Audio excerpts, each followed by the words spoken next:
Where are you coming? Where are you getting this? Oh, yeah.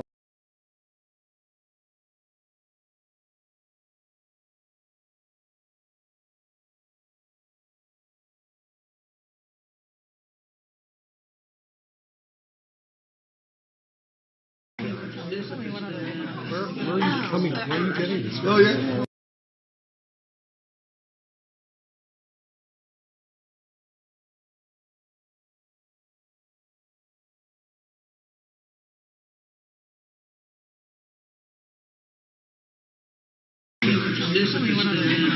Where are you coming? Where are you getting this? Oh, yeah. Where are you coming?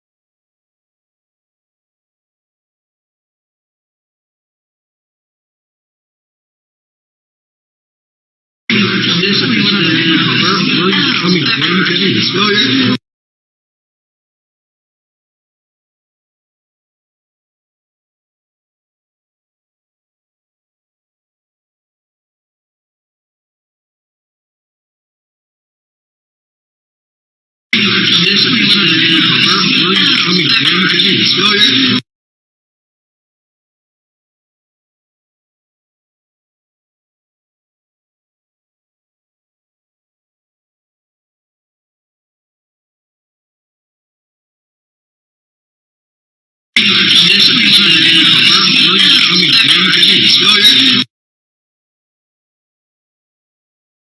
Is in accordance with ORC 5705.28. Rhonda, you're up there, ready to go. I am, thank you. So yes, this is the public hearing for the...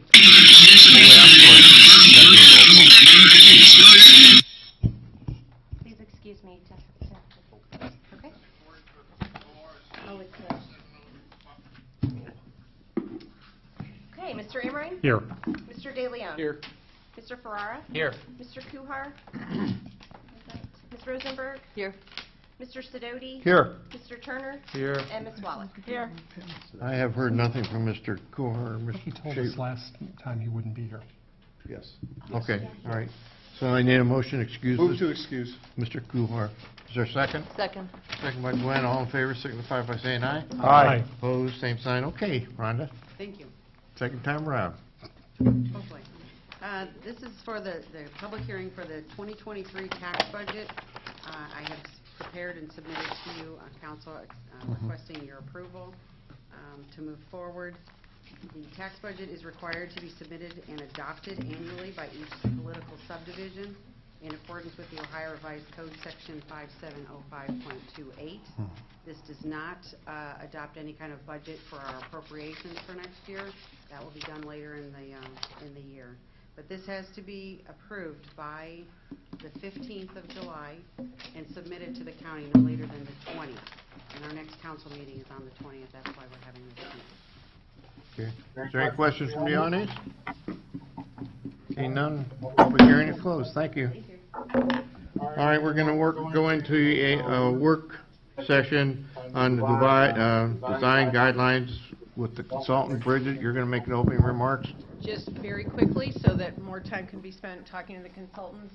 As you know, the city just began about 3 weeks ago the process of doing an update to the design guidelines.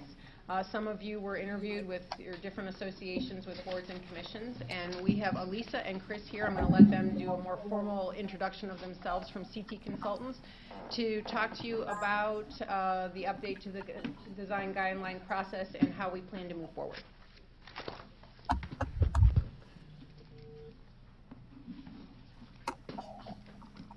Good evening. Thank you so much for having us here this evening. Can y'all hear me? Tap on that mic. It's on. Is that on? Yeah. It's on. Okay, awesome. Yeah, she tapped. So I tend to move around and shift around. You can carry it. You can hold it. Yeah, that would be better. There you go. Thank you for having us. Thank you That's for letting me better. hold the microphone. So see if I'm coordinated enough to hold the microphone and move the slides. So as Bridget said, I'm Elisa Duffy Rogers, and with me is Chris Hopkins, and we are with CT Consultants. CT Consultants is a consulting firm that is celebrating its 100th anniversary this year, and we're super excited about this milestone. We would like for you to know that Chris and I have extensive experience creating zoning codes that include design standards, as well as experience writing design guidelines. So I want to begin this presentation just with a short introduction of what this project is, and then we will end with some facilitated questions. So I'm not going to spend the whole time up here talking at you. The process for this update includes 3 phases. We are currently in phase 1, which is the information gathering and evaluation phase. At the end of this phase, we will produce a series of recommendations report that outlines the proposed changes to the existing design guidelines. Once these recommendations have been vetted with the city, then we will move on to phase 2. And phase 2 is where we draft the substance of the revised recommendations and guidelines and make revisions, and they'll be distributed and directed and revised as directed by the city. In phase 3, we will provide the new design guidelines document to you for your adoption. So again, we are in phase 1. This is our evaluation. We're gathering information, and at the end of phase 1, we will be providing to you a recommendations report that summarizes what we heard and what we think is the best course forward at this point. So as you know, currently you have a design overlay district that is seen up on the screen here. And what we wanted to, we want to spend a few minutes up front in this presentation providing a little bit of information. And so overlay districts are a zoning tool that can be used for any number of defined purposes. And they're called an overlay district because they lay on top of the existing zoning districts. And as you can see, the design overlay district for Kent actually encompasses several zoning districts, and that's why it's an overlay. It lays on top. Overlay districts can have any number of purposes. They can be for design, they can be for historic preservation, they can be for economic development, they can be for environmental reasons. So it really is a regulatory tool that can be used for any number of defined purposes. Yours just happens to be a design overlay. So what are design guidelines? As you know, the existing guidelines were adopted as a part of the zoning code in 2011, and their inclusion in the zoning code really is unusual. It is unusual because guidelines are subjective statements that guide the design conversation and typically sit outside of the zoning code or outside of the code of ordinances. They are not mandatory, and they typically include should statements. Design standards are objective standards, usually in the zoning code, that are mandatory and typically have the word shall in front of them. So an applicant must fulfill those requirements. So to give you a couple of examples, so what you see are standards. For example, the ground story of a building must have vertical facade divisions every 30 feet. The ground floor must have a certain percentage of transparency on the front facade. These are objective standards that rightly belong in a zoning code. So then what exactly are guidelines? As I said, guidelines are should statements. They are statements that are typically in a separate document outside of your regulatory document, the zoning code. And they inform applicants about what is important to the city, but because they are guidance, applicants really do have some discretion on how to meet the intent of the guidelines. So why did we spend these few minutes talking about these definitions?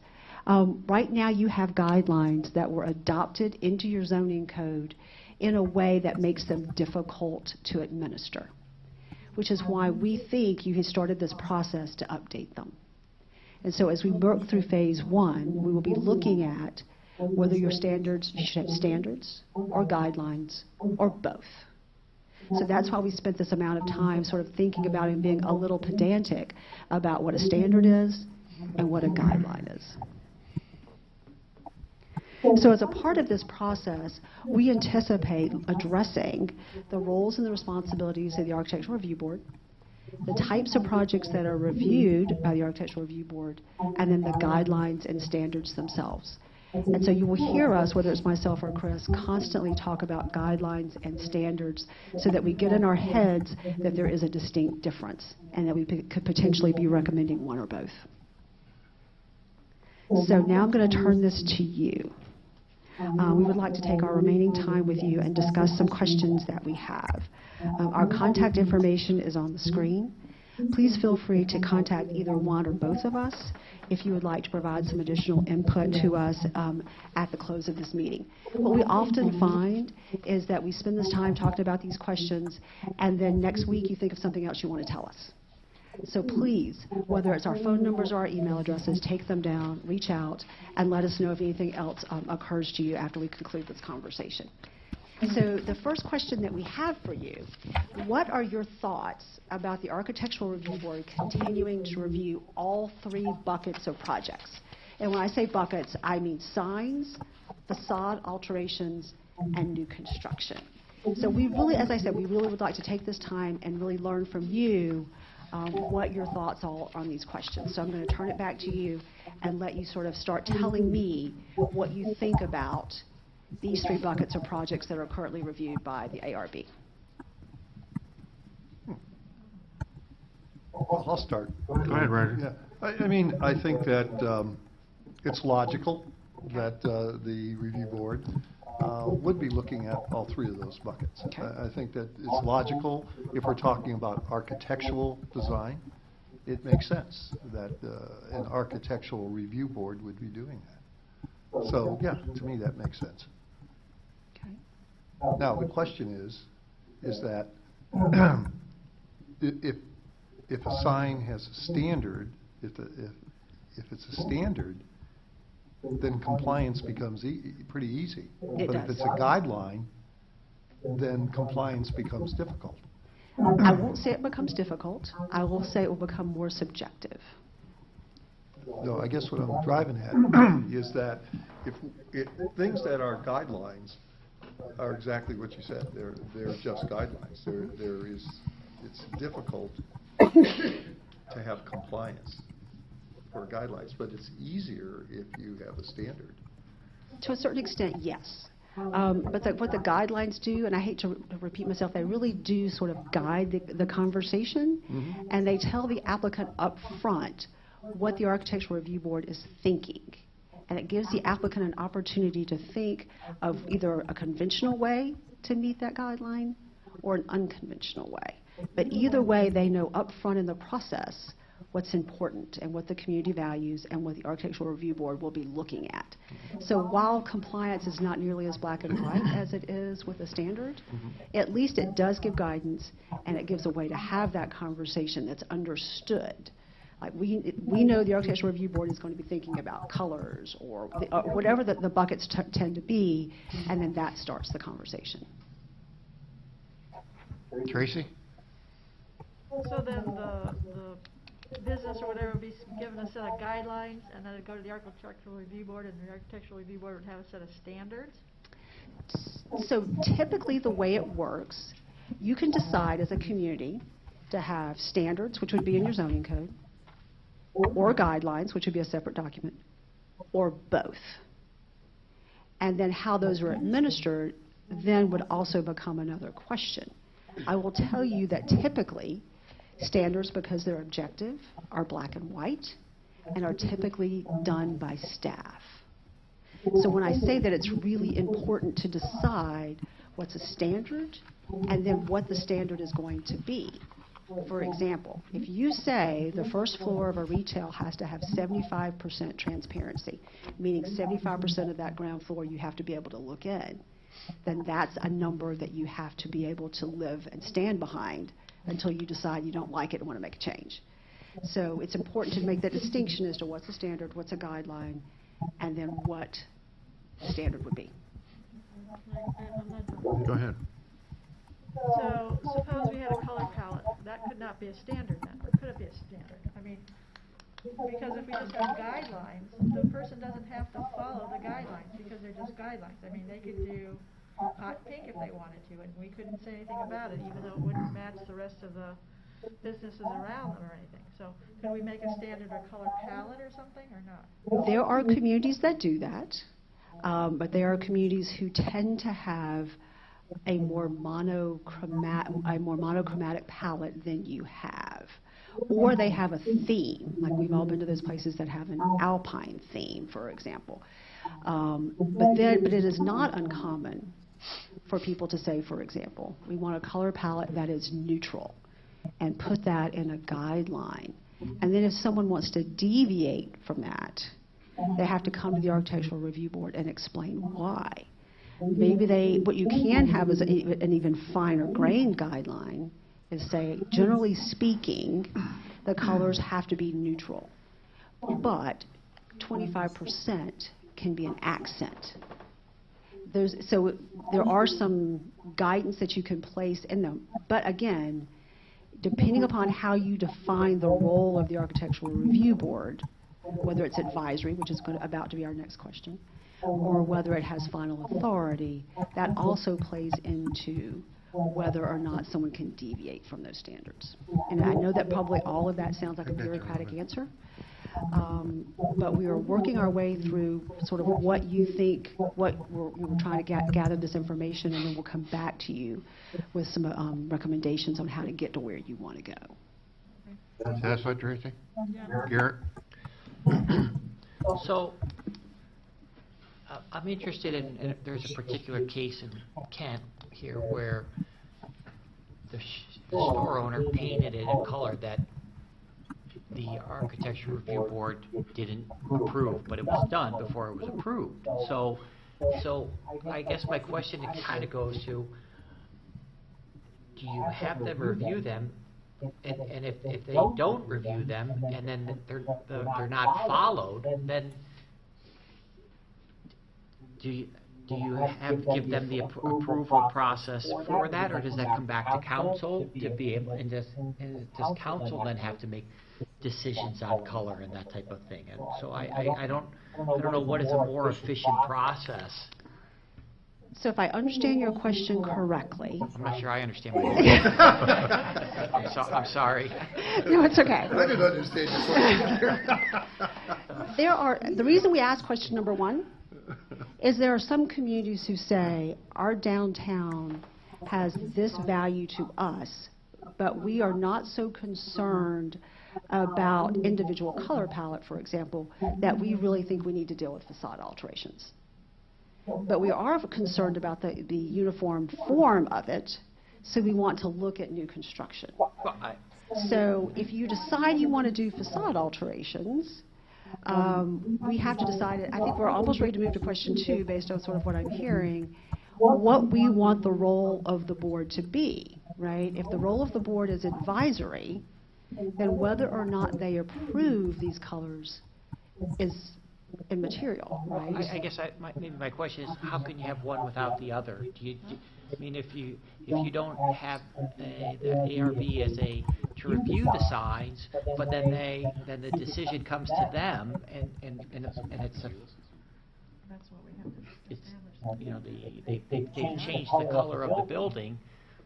I mean, I guess our problem is people are doing things. We have an advisory review board. People are doing things, and then, but we let them get away with it, I guess, basically. So where does that? Should the ARB should they have both? I guess would be my question, right? They should advise it, and they should have a final say, and they should have the ability to make the people change it to fit within the standards. Okay, got it. So you can choose, for example, to have them be advisory in certain circumstances and have them have final approval in others.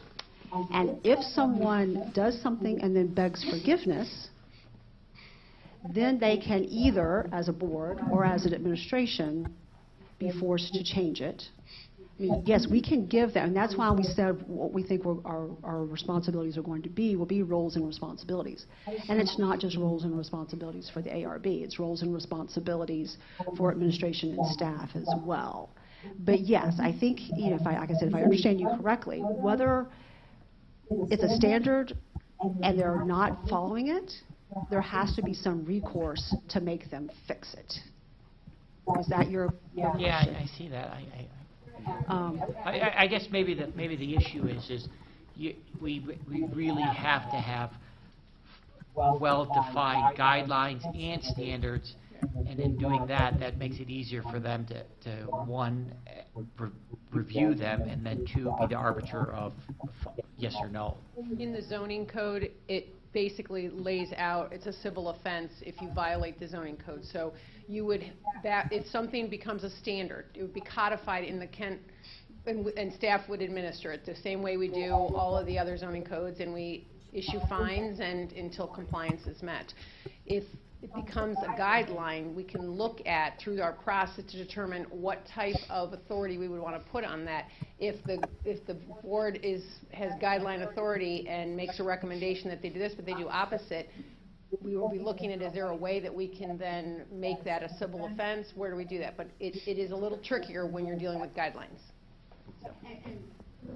And truthfully, depending upon people's comfort zone, community's comfort zone, they will tend to, some places, not all, they will tend to make them standards because it is neater to administer.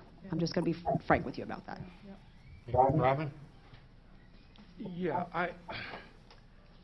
the application of guidelines and standards seemed, I think, to us to have been counterintuitive, that they kind of bump up against one another unless there's a certain way they'll be put into the document that creates the ability of function for the ARB to be able to go, well, we're prioritizing certain aspects of what we're trying to accomplish in this document.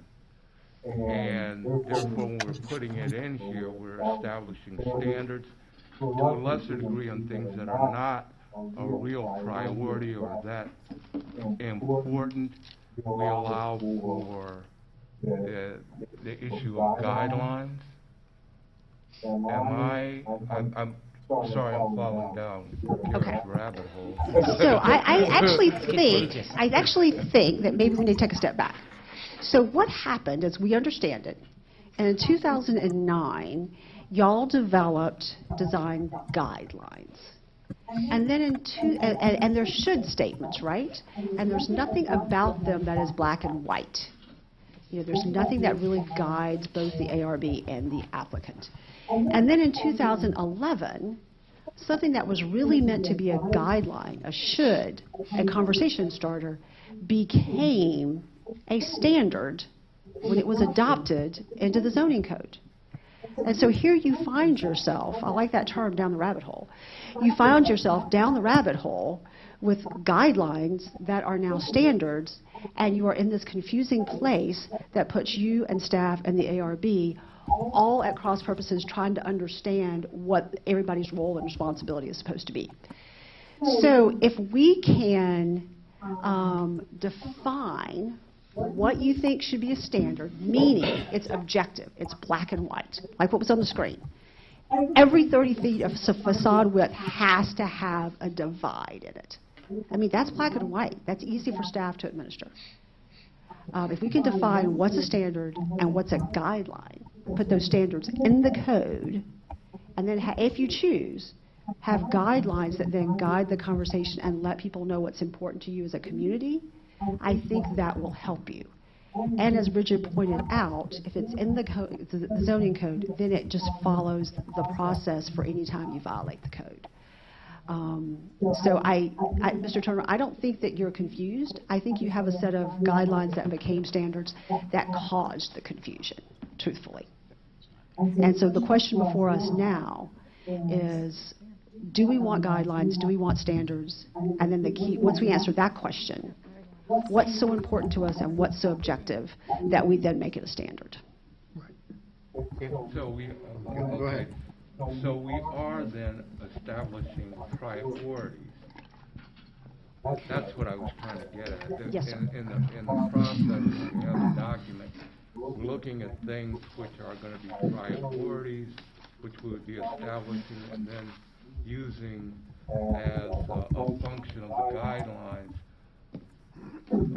A lesser that we think we want to perhaps allow for discussion or subjective application. Yes, sir, you got it. Okay.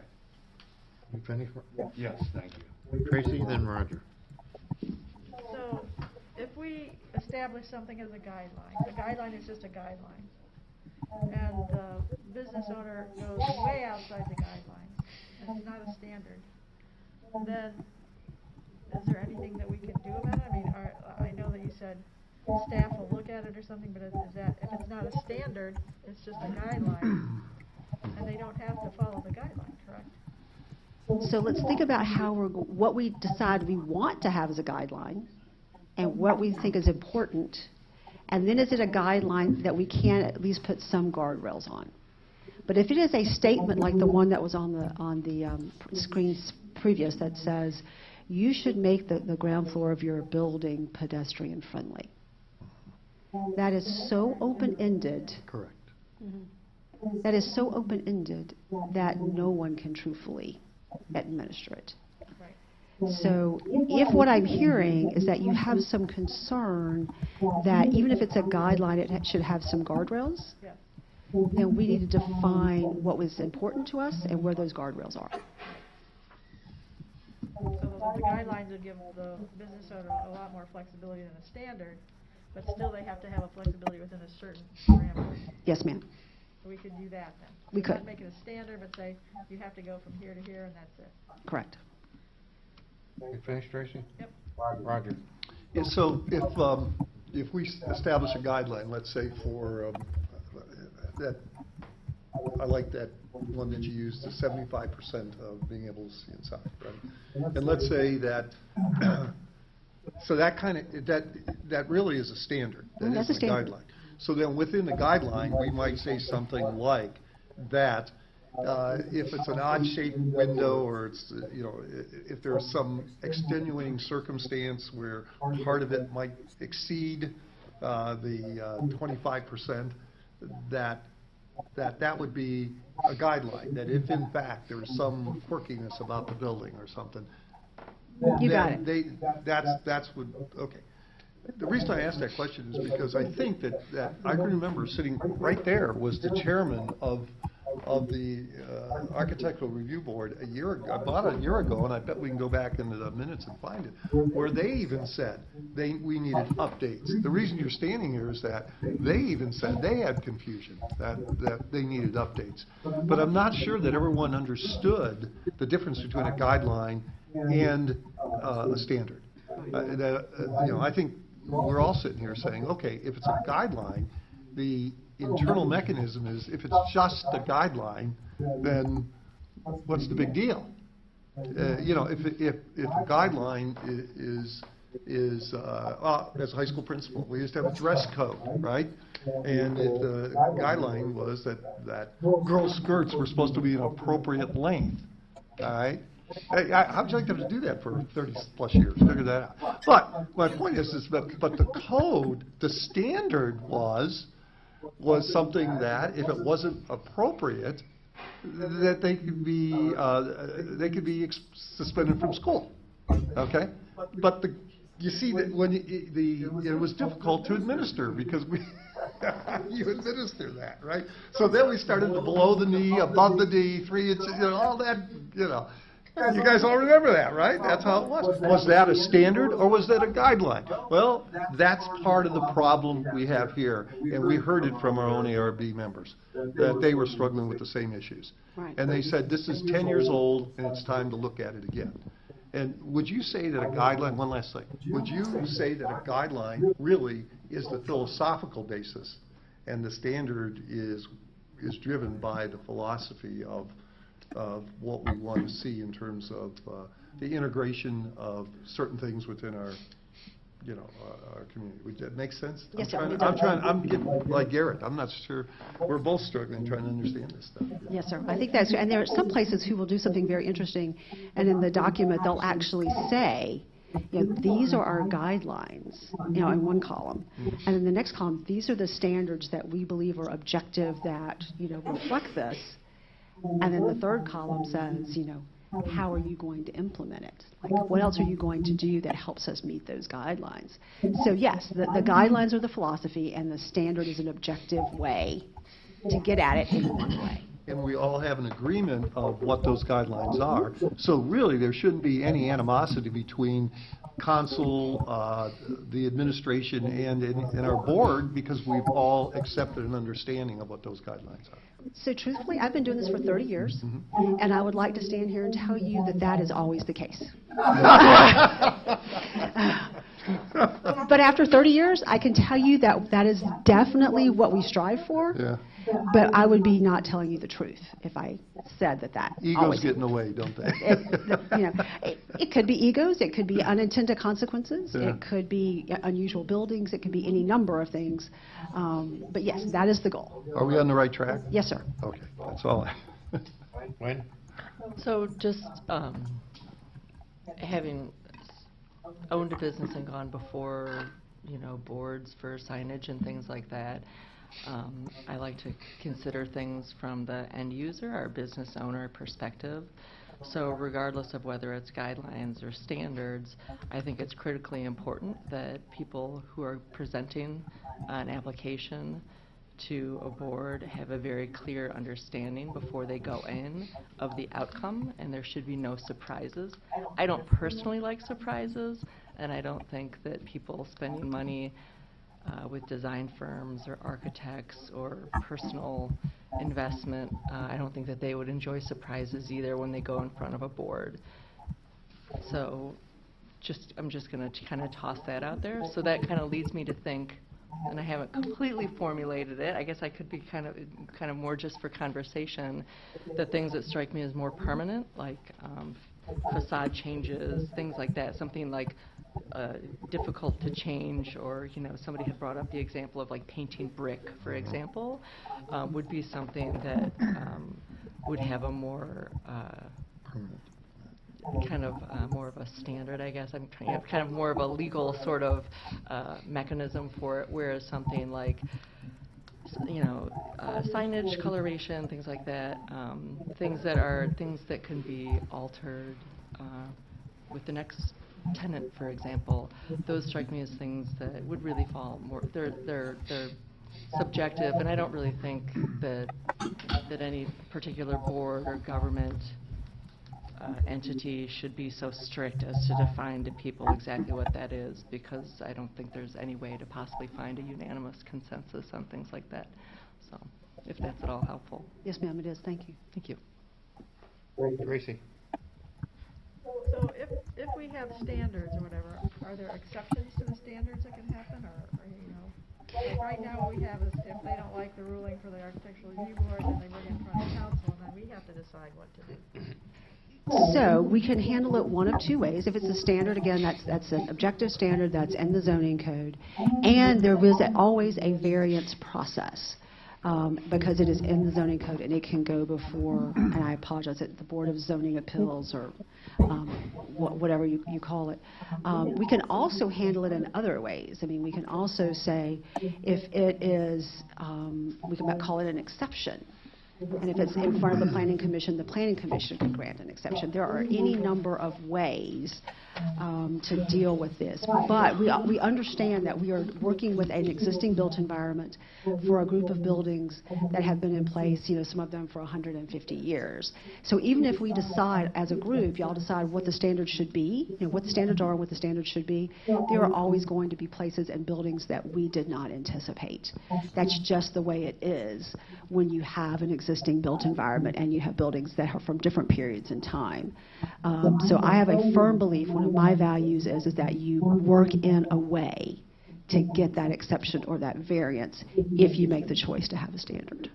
And certainly if it's not your value, we can do something differently. But that is personally one of mine. So then we could have like a second group of people, not city council. So if the architecture review board shot something down and they want an appeal, they could go in front of a second kind of board that has more expertise than we do, because we don't have expertise in design. Planning Commission. Anything like that.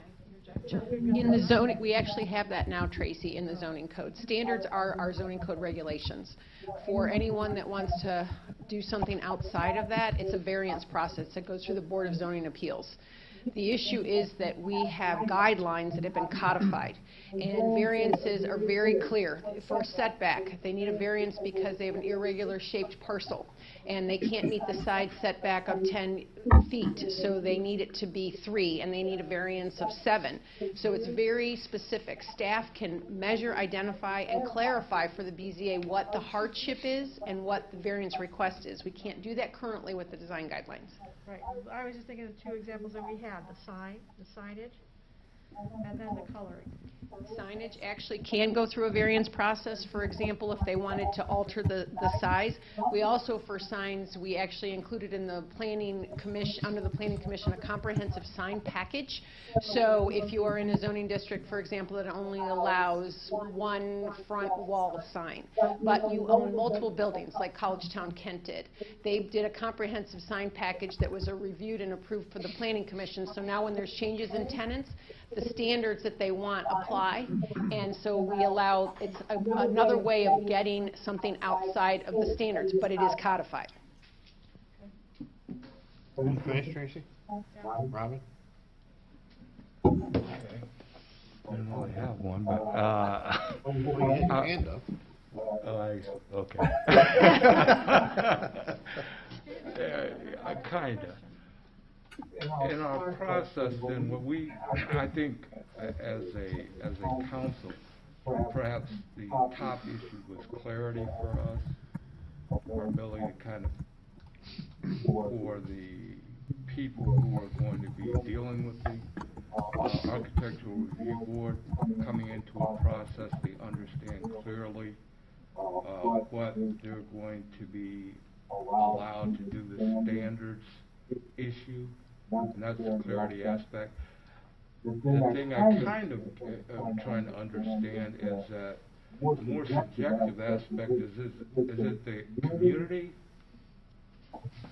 establishing through us basically what those standards will ultimately be, kind of a beginning aspect of process in establishing standards and getting them to the aspect of applying standards, from getting community input, discussion through council, the architectural review board, coming together, then distilling it down, ultimately to get to standards in an overall process.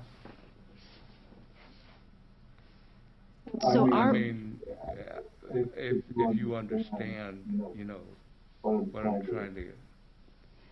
So here, and I don't know if I necessarily understand. So our process as it's currently defined is we actually had a public input session ahead of this meeting.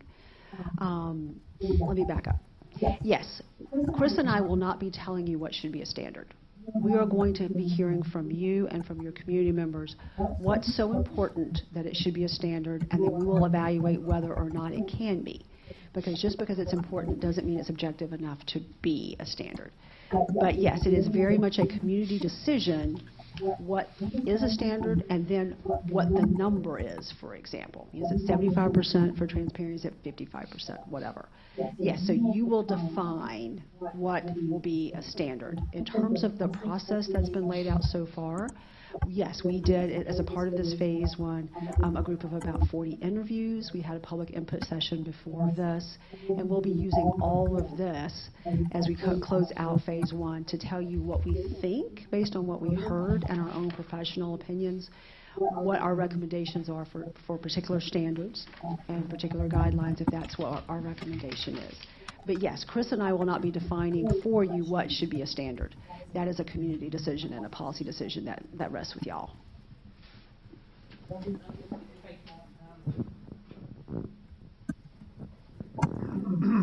Also, as part of the phase 1 and the report that Elisa's talking about, it's possible that we will include options so that we might have heard, we've heard about colors, we've heard about signs, things like that, and so it's likely that we'll say, you could do this or that. So you have that choice then to say where what the parameters are, based on some examples that we could give you, how you can address certain things if we don't have a specific recommendation. Heidi? Yeah, forgive me if you've addressed this, but I just have a simple question about, what about materials? Would that be something you could set a standard with? Like you could say, no stucco, or something like that, for example, or natural materials, including blah, blah, blah, blah, but not da-da-da. You can set a standard that way. Most communities go in the negative, like what you said. They'll say no stucco, no cinder block buildings. Right. I have a client right now who said no vinyl siding in downtown. But that is typically how it is defined as a standard, as opposed to trying, and that's because as a community, you have decided you don't, in that particular community's case, they don't want vinyl siding on their downtown buildings. Or their commercial buildings. So that is typically how that is handled, unless, as I said, you have a downtown that has a certain theme, and in which case the materials become much more prescriptive. Thank you. Okay, do we have any further questions? Anybody from the audience? We had a public session before this. Does anybody else from the audience want to comment? I guess next step is yours. So thank you very much for having us. I think we will probably be back in front of you to sort of continue going through these questions. As I said, our contact information is on the screen. Please don't hesitate to reach out to us. And we're very excited about this project, and thank you for allowing us to be here this evening. Can I say one more thing? Oh, go ahead, Teresa. Do you want us to let you know now what we would prefer to see, or later? Please, we'll take it all. We'll take any input you have to give us. Well, I'd prefer to see set standards, like we already have, and then guidelines with guardrails. Okay? Yeah. Anybody else want to make a commitment? Or is that the consensus? I'd like a little more time to think about it. Go ahead. Well, I'm not going to think right now. Oh. But I think Out of time. Well, I think I would say that I think that what we would like to see, I'm going to go back, is that we somehow all have a vision that our downtown area, our overlay area, is not like going to a Dollywood where you've got all those signs that are all blinking lights, and you've got all kinds of craziness on one hand. But we also don't want to have such a staid downtown that isn't generating energy and a welcome feeling, and quite candidly has some integration, taking and preserving those old buildings, but integrating the new technologies into those old buildings. I'm speaking for myself now. That's what I think what we're looking at. How can we create a vision or that would allow that to happen, so that we continue to move forward, and we're not living in 1930 anymore, but we have some beautiful downtown buildings, as you showed, in the earlier meeting. But it doesn't mean that we're not here to preserve them to look like they were in 1930. We live in 2022. And hopefully beyond. So how do we preserve that beauty of those buildings, but at the same time integrate and allow for the integration of the new things that are coming down the pike, in materials and things like that, that won't be offensive, I think from my perspective, that's where I'm at. And we can all, within a certain thing, we can all share that same common vision. That we can agree on. We may all have, some of us have to compromise some of our prejudices, let's say, about certain things, but can't we all come together and say, okay, these are the guidelines with the guardrails on them. And then at the same time, but here are, and I don't believe they're negative. I think if we say no vinyl siding, or we say no is not negative, what we're saying is that's not appropriate for our downtown area. And so I don't think, setting that hard standard is a problem.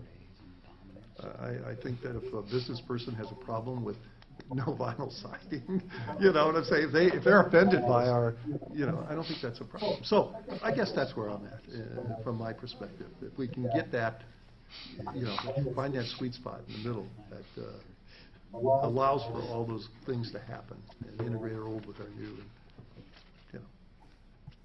Were you gonna tone in on this? I just wanted to say, they only got through 2 of their questions, and they had many more, so we will have another work session. But I do want to encourage everyone to reach out to Chris and Elisa. You can go to me, too, if you just want to email, but if you want to have a conversation with them, they can set up a time, do a virtual call.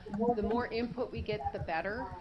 But this was, for me, it was extremely helpful here and at the public session, because I do think there is not an understanding of the difference between a guideline and a standard, and that it is one of the reasons why we've had some of the challenges we've had. So setting that apart and then deciding what those will be going forward is where we're going to move ahead. And in addition to that, based on that, we also will be looking at where is it going to apply.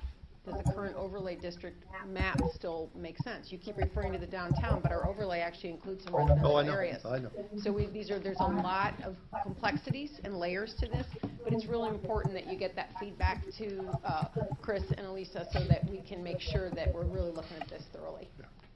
Mr. Mayor, one last thing too. Go ahead. Yeah, also, I'm curious, you saw our old materials. There's some good stuff in there. I mean, our old guidelines, or whatever we call them, I think there's some really good things in there, and I would hope that those things are going to be included in an understanding of where we were and maybe what we want to keep. So I would challenge you to take that document and tell me what you think should be kept. Whether it's, you take a PDF and comment on it, or you just highlight it and mail it to me, or whatever else. But tell me what you think is so important that we should. But what I think is important, what's important is what the community It's true. It's true. What but I we are- hear, Yeah. you know. But we would like to have that input as well. Again, thank you, and we appreciate your time. Yeah, one other thing, in the public session, you definitely set some guidelines of time limit on it. This isn't a 6-week process. No, we are anticipating, about a 9-month process, but as I also said in that, planning projects tend to have a life of their own and can extend beyond that. But I reasonably don't see it being anything, more than a year or so. All right. I think it's good to have an outside, fresh look at what we're doing. Mm-hmm. Thank you. All right, thank you all very much. All right, we have a Board of Control meeting.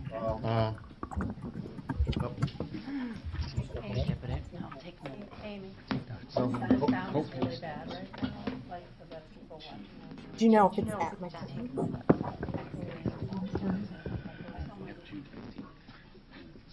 don't know. I can ask him.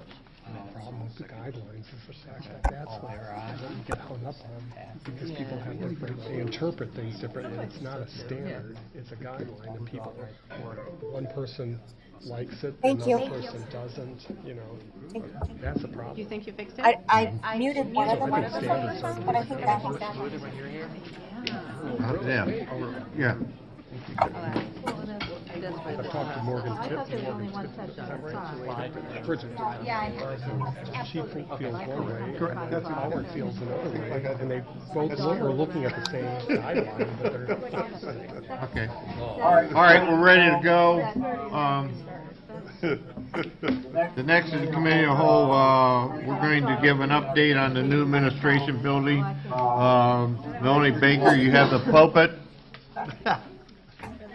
Pulpit, is that like church? I'm not quite sure. Podium, I'm sorry. Not sure I have a sermon for you, but just some information, I hope. Good evening, everyone.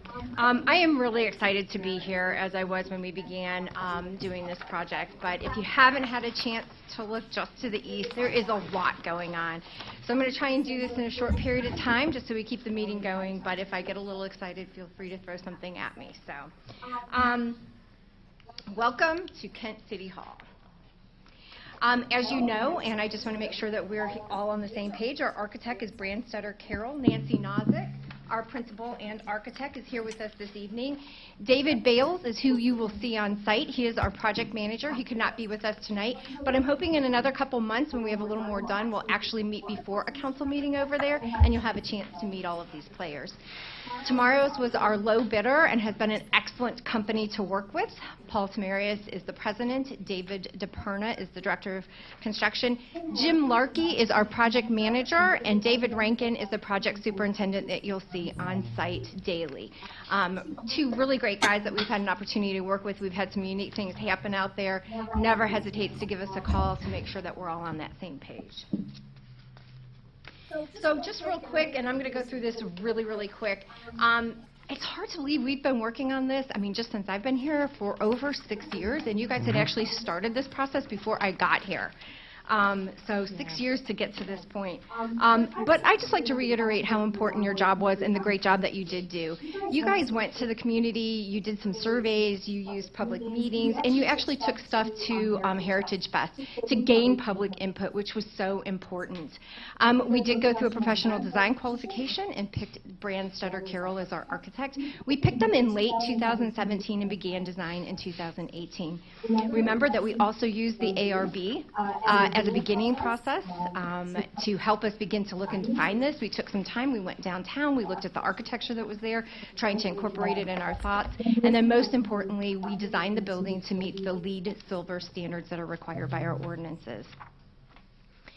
Design was nearing completion at the end of 2019, and I can't even say the C word anymore. So in 2020, a pandemic hit, if you didn't know, and we began to stall the project a little bit. However, we kind of pushed through that, and near late 2020, we were able to finish that.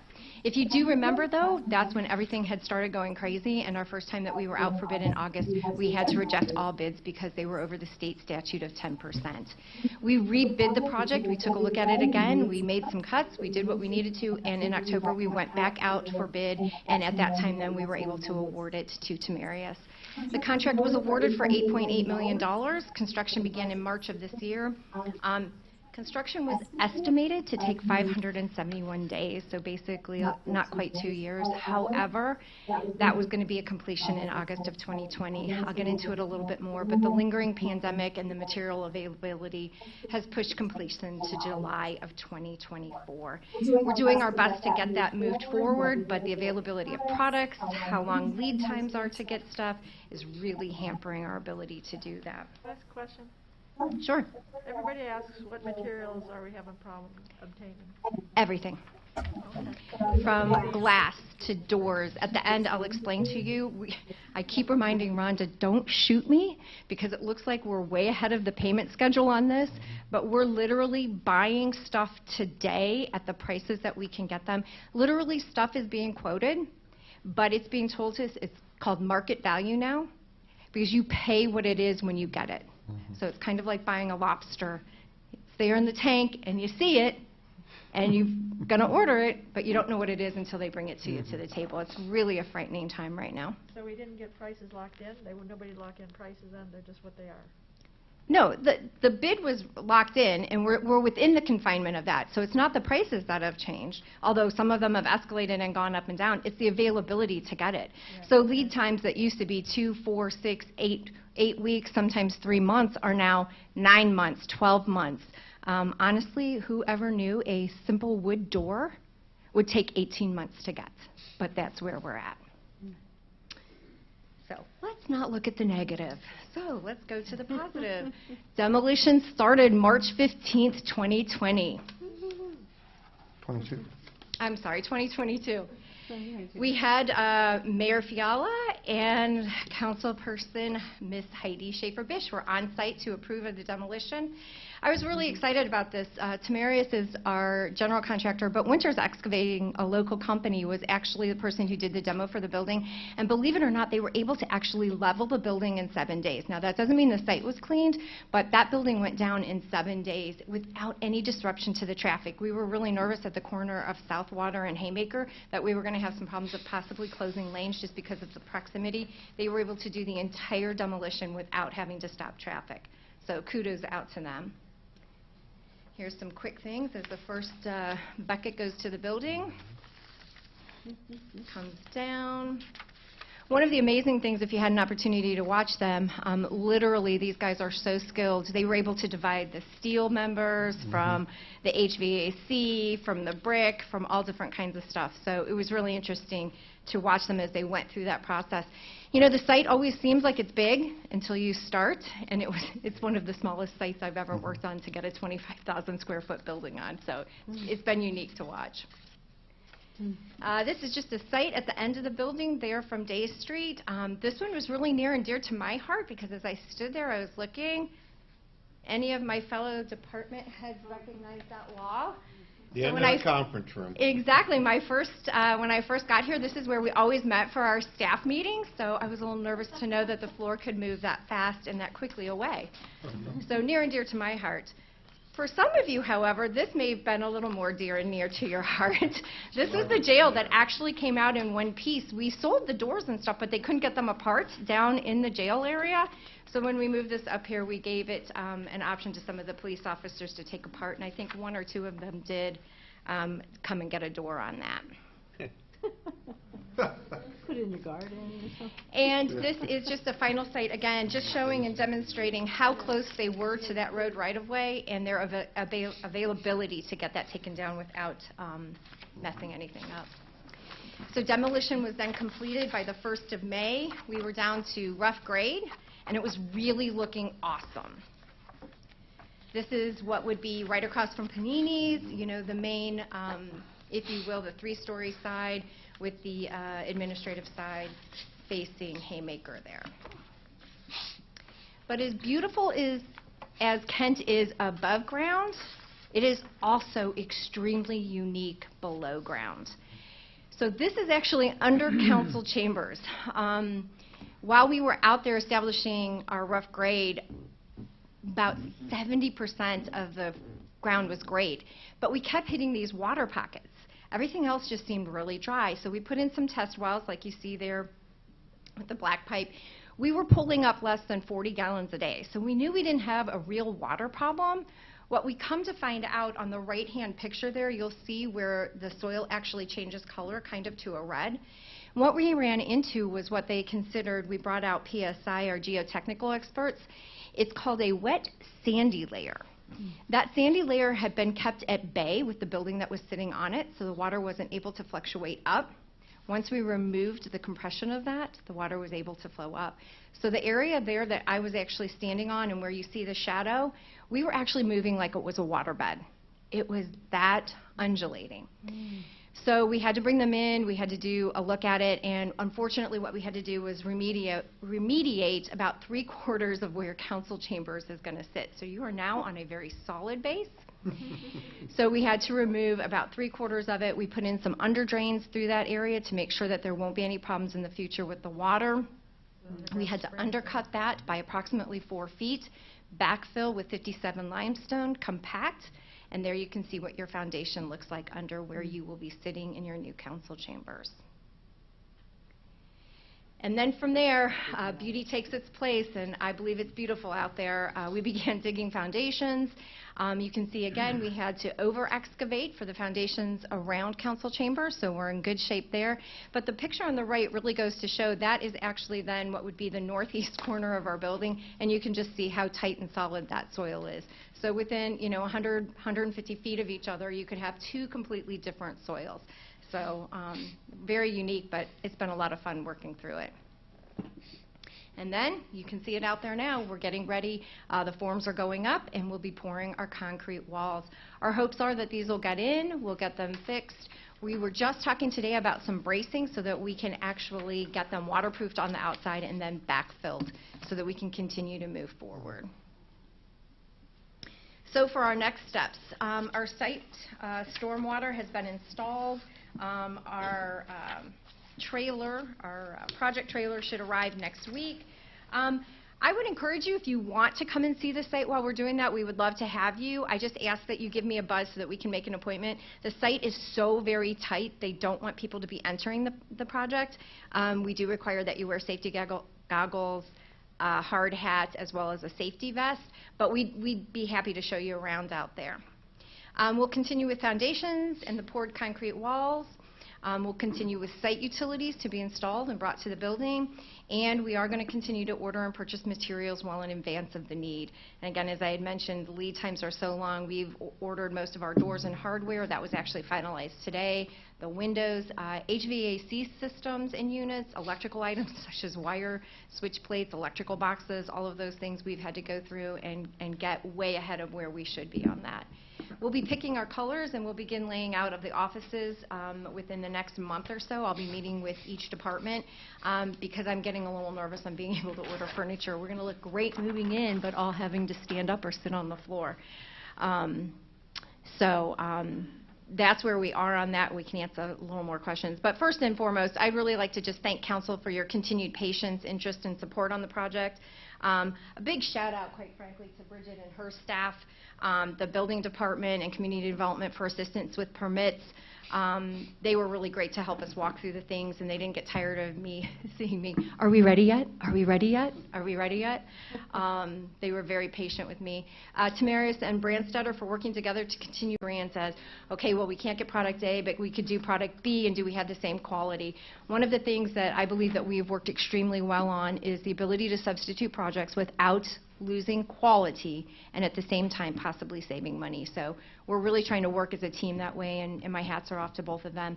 And then most of all, to all the City of Kent departments, our residents, businesses, and visitors for their patience and understanding during the duration of this project, because it is going to take us a little bit longer. We hope to kind of keep everything open, but if the intersection may need to be closed for deliveries, because again, the site is so tight, and then when we go to start erecting our steel and our brick, we may have to close one of those lanes just for safety's sake. So that's where we are as of July 2022. Okay, other question, Heidi? Yeah, so you're ordering all these materials in advance. It used to be the philosophy was just in time, but we can't count on that anymore. So do we have a place that we're going to be storing? So each contractor is required to send us photos. They have to be sealed and set up.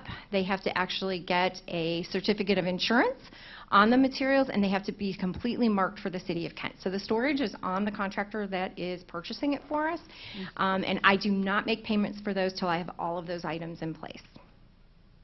That's good insurance. Any other questions? Yeah. Heidi? So if we want to visit, will you supply a hard hat? And Absolutely, yes. If you your own? I think I do. I think I was given one by Dan Smith. I have to dig that I can out. make sure that we all have our own, but Kind of yes, we'll be happy to flexible. provide those. Roger? Yeah, I know this sounds kind of crazy, but since we have that tower on our right above us here, could we install a camera that our citizens could tune in and check out the construction site on a regular basis? Is that possible? Time lapse it. We don't have the bandwidth to do that, huh? No. Currently looking at the expirations of our current contracts with our different network carriers to see if we could, but presently we wouldn't have the bandwidth to stream something of that nature consistently. Okay. I just think it's sometimes getting the community engaged somehow, you know, that this is their project. Okay. That makes sense, though, no bandwidth. Heidi, more? Yeah, I want to thank you for, Melanie, for putting together the posters. Those of us who worked the booth, we got a lot of positive comments from the community. I don't remember anybody saying anything negative about the appearance. And, you know, there's a lot of excitement. They just didn't know where it was going to go. No, they didn't know where. They said, well, where's this going to go? And we're like, well, the best hidden secret in town, right? So, you know what, we had gotten some emails and text messages about that. So what we did discuss today at our progress meeting is we'll go ahead and have a banner made maybe for that corner or construction, something that just says future home of that. Exactly. It would be nice to put the big picture on it, too, if you possibly can. Okay. We've done it before. All costs money, right, Melanie? Right, that's just money. All costs money, yep. So, but All right. no, it's all good. Thank you so much. Is there anybody from the audience that would have a question or something? Because we want to be perfectly clear what's going on. Yeah. If not, Melanie, thank you. Thank you. The brochure was Thanks, great. Melanie. Echo all the comments. Downtown at the Heritage Fest, people just loved it. Thank you. I'm glad that they're you. excited. All right, that's it for the committee, the whole committee, Development Committee. Ms. Rosenberg, it's yours.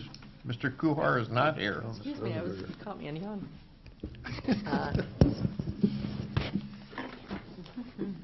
All right, first up is going to be Bridget again.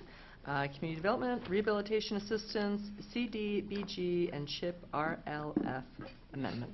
Yes, for those of you that were on council in 2015, you will remember perhaps that the state of Ohio initiated a change to the city's housing rehabilitation loan program. The city's run the program since the late 1980s, and we've run the program, as did most communities, as a deferred loan, with it basically deferred until the title transferred, with a cap of $10,000 repaid on the loan after 10 years. In 2015, however, the state of Ohio changed its standards, requiring 75% of the loan to be forgiven over a 5-year period. So basically, it was whittled down to that 25%. That amount then was deferred and not due and payable until the time the title transferred. The state, however, has recently changed it that housing rehabilitation loans need to be 100% forgiven over a 5-year period. What this is doing is eliminating what we call the RLF program, the revolving loan fund, that we use to do the rehabilitation. I will say that does not mean it's going to end our program. We actually have $1.2 million in deferred loans out there in the community, so we have significant RLF funds available to us. And the city will continue to apply for the CHIP funds, the state housing rehabilitation funds, as well as we can use CDBG funds for it. What happened is during the prior administration, the RLF money that had been made available to all the communities nationwide for these types of endeavors was actually put into what's called our timeliness calculation. We're only allowed to have so much on account with HUD at any given time, 1.5 times what our allocations are. Well, our CHIP money that comes from the state of Ohio is subject to that same standard. So once they pulled the RLF standard in, which was actually congressionally always on the books, but was never applied, it now is, hanging onto that revolving loan funds puts us in violation of that timeliness. So the state of Ohio is doing this so that they can comply. And while it is regrettable over the long term, we recognize it. And we've been assured that those of us that do receive CHIP funds, which we do on a regular basis, will be continuing to receive those as we apply every 2 years. This is a policy change to the city's program. It doesn't actually require formal legislation because it's really being driven by the state of Ohio so that we align with their requirements. So as in 2015, it was an action that was voted on, and then action was formally approved through council. So this would be that same measure, requesting that you acknowledge and recognize that we are now going to forgive 100% of any loan under our housing rehabilitation program after the deferred 5-year period. All right, questions from council? So Robin? oh, I'm sorry. No, fine, go ahead. What are the implications, really, then, to the program? None. We will still be doing the program. I actually just got a loan repayment of $133,000 on a tax credit project. Four Seasons was a tax credit project that we had put actually CHIP RLF funding into it way before my time. I believe it was in '96. So that deferred loan became payable, and that was put in CHIP. And actually, we had 2 people on our waiting list, and we actually are initiating bid specifications for those rehabilitation programs. We still also just applied for $250,000 in new CHIP funds. So our program will continue. As it always has, because even when we had the RLF funds, we sometimes had to put people on a wait list, because when those funds will hit our books is only known, so we can have a month where we have 3 loans repaid, we can have 6 months where none are.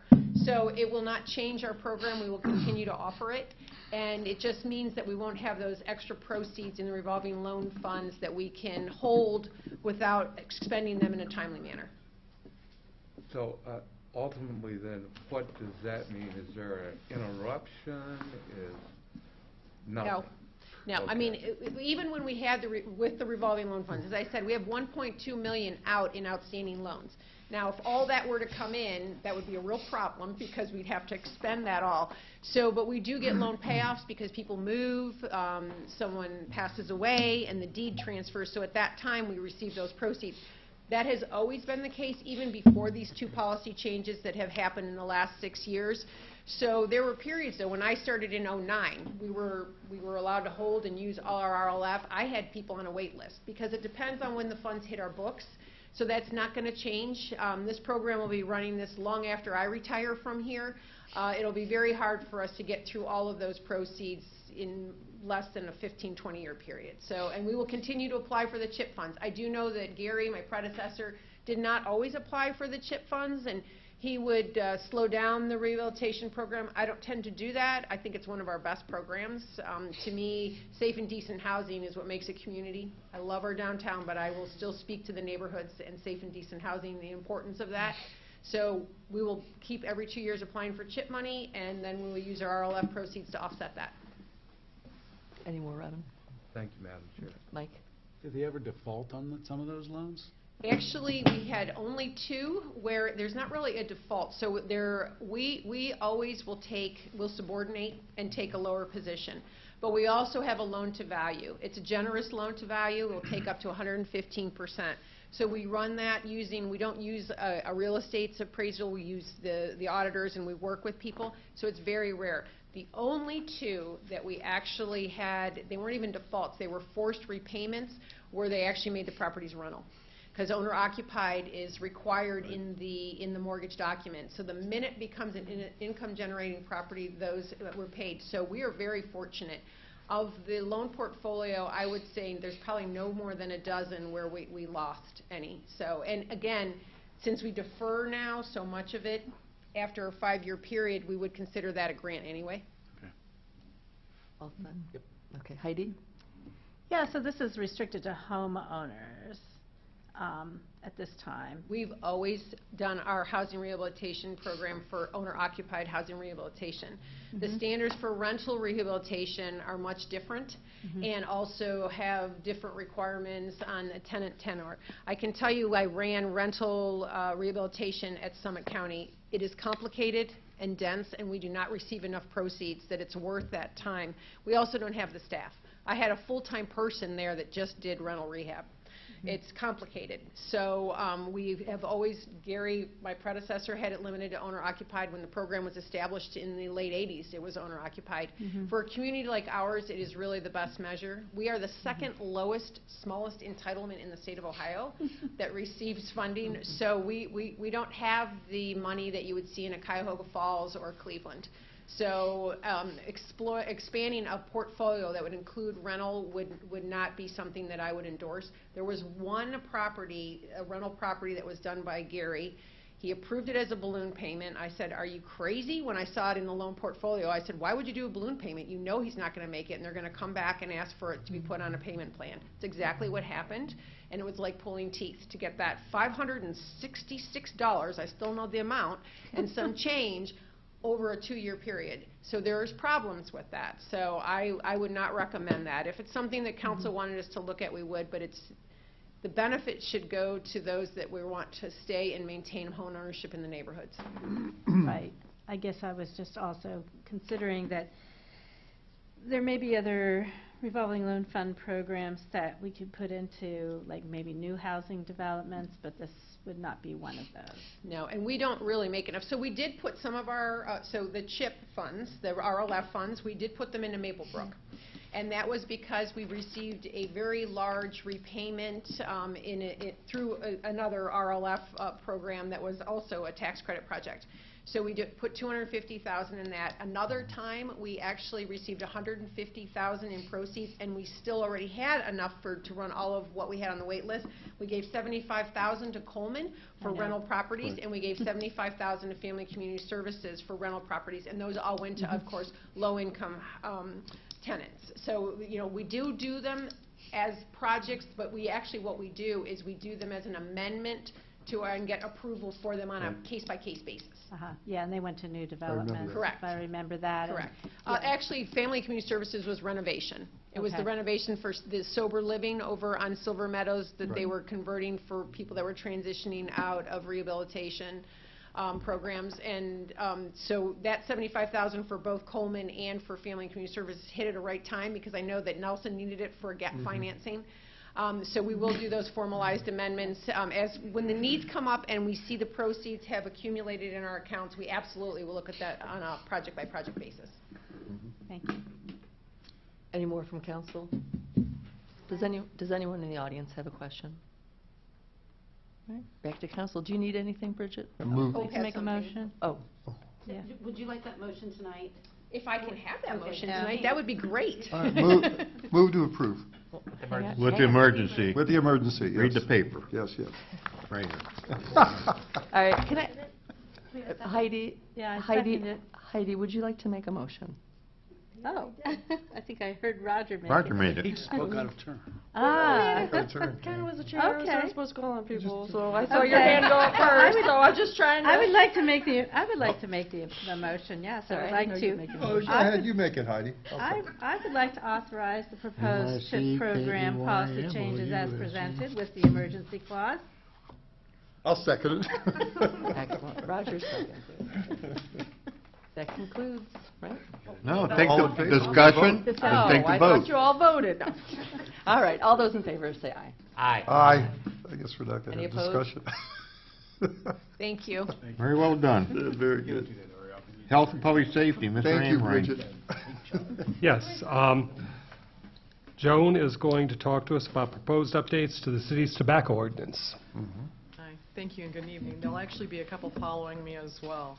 But thank you for the opportunity tonight to speak with you.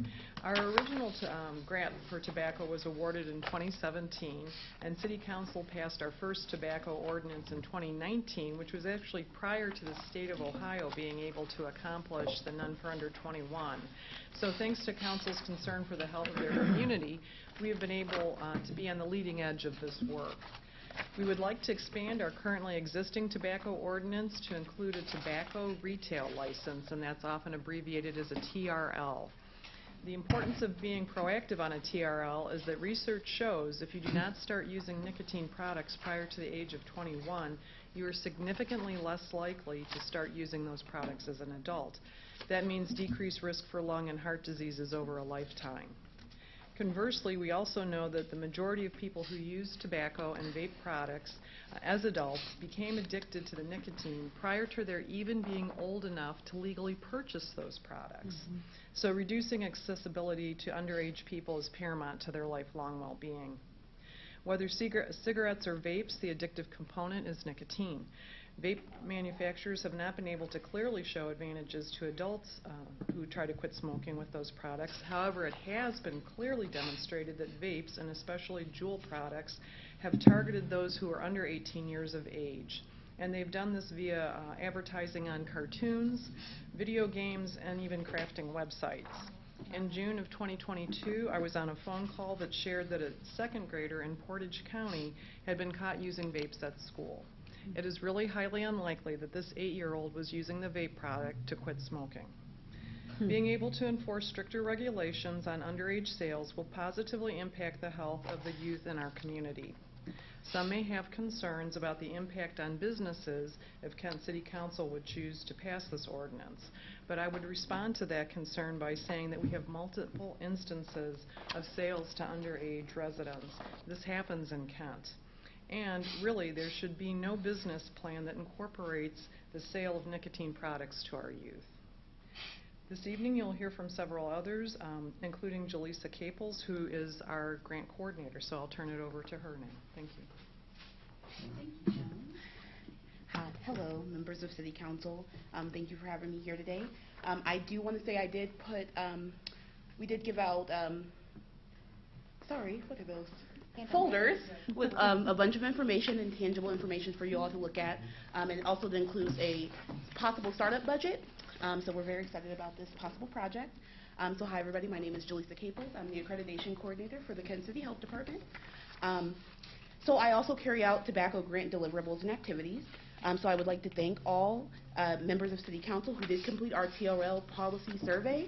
That information was very insightful and useful to us. And now I will just take a few minutes to advocate for the adoption of a TRL policy. I won't go into too much detail. I will leave that up to the professional that we brought here today with us. But I will talk about how tobacco and vaping products are still affecting people in Kent, the city of Kent, and Portage County as a whole. So in the 2022 Portage County Youth Risk Behavior Surveillance System survey, students were asked several questions about their tobacco and vaping usage.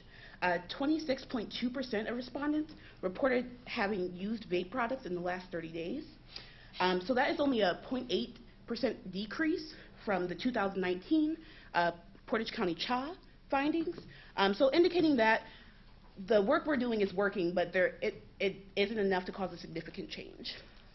And then 30.4% used e-liquids with nicotine in it in the past 30 days. In the 2019 Portage County Community Health Assessment, 7% of Portage County youth were current smokers. 9% of Portage County youth 13 years or younger were current electronic vape users. So this just shows that the access to these products are still available, and it's important that we act now in order to, curb these usage. So this initiative is self-sufficient. It's an amazing step in a comprehensive tobacco program, in a vape prevention program. The cost of the application at this point in time is $400 per retailer, which equates to 64 packs of individual cigarettes or 8 cartons of cigarettes. A TRL policy will allow the City of Kent Health Department to have a complete list of retailers for the City of Kent, provide retailers with a quick, easy, and consistent training yearly, and can allow us to conduct routine compliance checks to ensure the IDs are being checked at every tobacco/vape transaction. We are currently conducting compliance checks in the City of Kent, but we have plans to expand these compliance efforts into other areas of Portage County as we hold the county tobacco grant for the entire county. So as part of the training process, the health department plans to provide retailers in the City of Kent with a free digital calendar. So this was provided by the FDA. It is a quick way for store clerks to check an ID, make sure the birth date matches, is before or after the date provided, and these will be provided free along with training on how to use them. The digital calendar, like I said, is free, and it was provided by the FDA, and it comes along with a lot of other information. So it's just an extra precautionary step. And right now, a lot of retailers do not have these. They do have WeCard stickers, and those aren't always up to date. This changes automatically. It makes it a little bit easier for them. So you've all been provided with a Tobacco 21 folder. It has several pieces of information about the TRL policy and how it will positively impact the community. So there's also a sample budget that I provided for you all. It kind of goes through how those funds will be utilized to create this comprehensive tobacco program, and how it will help us improve our tobacco work. So without putting too much strain on the health department itself or the city. So thank you so much for your time. I'm here to still answer questions, and I'm going to go ahead and don't speak. I have some questions. Go ahead, Garrett. Here's Me. the chairman. Oh, thanks. He was trying to get Looking for Gwen because she was so authoritative in the last one. Thank you. He's learning. Robert's Rules of So, Orders. thank you for that information. Could you repeat the data on it was the 13-year-olds? What percent of 13-year-olds have vaped? Absolutely. It was 9%. And how large was that data pool? Do you know that? I would have to check. Like I said, most of the information was pulled from our previous CHA. The information I provided earlier will be incorporated into our new Portage County CHA. Okay, I think that'd be important to know how many were surveyed. And so a couple other follow-up questions. So the $400, that's per year per Correct. site that wants to sell tobacco. Yes. And how many ballpark? How many sites do we have now? Around 28. 28 Yes, sir. that sell tobacco in Kent. Correct. And so as the shop owner, they're going to get a clock for the $400 and Free training. And training. Yeah, so a free training. Right now we're looking into the WeCard system that would allow us to track if they're completing their trainings and kind of make it a little bit more streamlined. And is that a mandatory training if we pass the ordinance? Yes, it would be mandatory. And so every employee has to go through that, or? So we would be, at this point in the startup, targeting just the managers of the retail establishments and owners. But the hope that they would pass that information on to the employees? Correct. And a lot of tobacco retailers do have a set of standards that make them train their employees, but right now, like I said, we're just targeting the owners and the... I would think you could hear the complaint of the retailer saying that they got to pay the they would have to pay their employees to go to the training, et cetera, plus the $400 that they have to pay. So that, I'm sure you're prepared for the pushback on that. Correct. Yeah. Tracy. That's all I have for now. Thank you. Is that training an online training, or It is that, is. so they can just do it whenever they want? Right, correct. And it would also give us information on how many people at each facility had completed it. So we'll get good feedback from the training as well. Gwen? So for like a health license, so right now people or businesses selling tobacco don't have to pay like a permit fee or anything like that, okay? No. So by comparison, like a restaurant or something, like let's say like a, what would be like a level 3 is doing like chicken and fish but not sushi, right? Right. Do you know off the top of your head what that is about a year? I think it was... Not to quote. I would hesitate.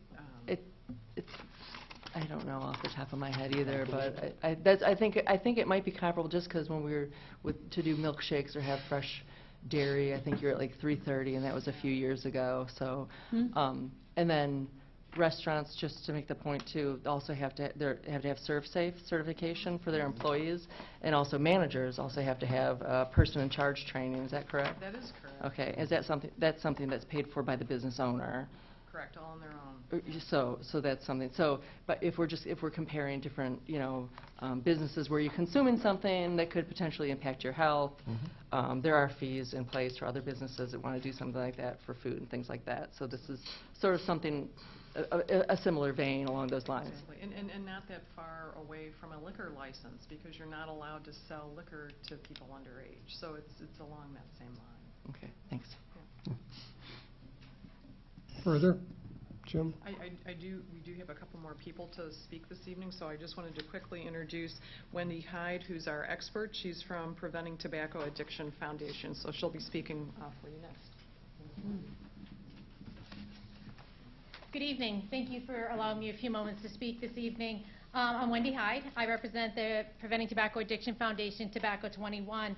And really in the summer of 2018, on an evening much like tonight, I spoke with some of you who were on council at that time, I recognize faces, regarding the Chapter 527, the passing of Chapter 527 titled The Illegal Distribution of Cigarettes and Other Tobacco Products and Electronic Cigarettes or Alternative Nicotine Products. This legislation called for the raising of the minimum sales age in the city of Kent to 21. In August of 2018, City Council voted in favor of raising the minimum sales age to 21 in the city of Kent. This Kid First leadership helped to set the tone for other communities in Ohio, effectively encouraging the Ohio General Assembly in October of 2019 to raise the tobacco sales age to 21, followed by, of course, the federal government making 21 the tobacco sales age nationwide in December of 2019. Kent has been a leader in the forefront of acting to protect the lives of young people throughout the state. In fact, I think, if I remember correctly, when Kent passed 21 for the city, I think you were number 10 or 11. When the state went to 21, we were up to 33 communities in the state of Ohio that had raised the minimum sales age at the local level. If Kent decides to pass a tobacco retail license this summer, you will be number 15 on the list of communities within the state of Ohio to pass a tobacco retail license. While raising the minimum sales age of 21 is really an important part and was an important part in reducing the access to tobacco products, laws are only as effective as they are enforced. Currently, the federal and state enforcement efforts are proving to be inadequate in deterring tobacco retailers from selling products to underage youth. For example, in Kent, compliance check analysis shows that tobacco retailers sold nearly 30% or had 30% violation rates for selling to underage youth. Those are the retailers within your community who have violated the law. Furthermore, under current statute, in Ohio, the lack of a licensing exists for vapor product only retailers. Therefore, there's no way to be able to even know what retailers are selling or which retailers are selling their products within your local community or at the state level. We don't have a list of electronic vapor shop dealers. So there's difficulty regulating them when you don't have a list of who's selling these products and those who are violating this and selling to underage individuals. A tobacco retail license for the City of Kent will protect Kent youth by really filling that gap in enforcement and increasing tobacco retailer compliance with local, state, and federal tobacco laws. Most importantly, not selling tobacco products to underage youth. A strong and effective tobacco retail license requires that every tobacco retailer in Kent get a license and that it's renewed annually. It's the cost of doing business. As we were just, speaking about food licenses, it's the same thing. You want to have a license to sell tobacco in the City of Kent, you need to get a tobacco retail license to do so.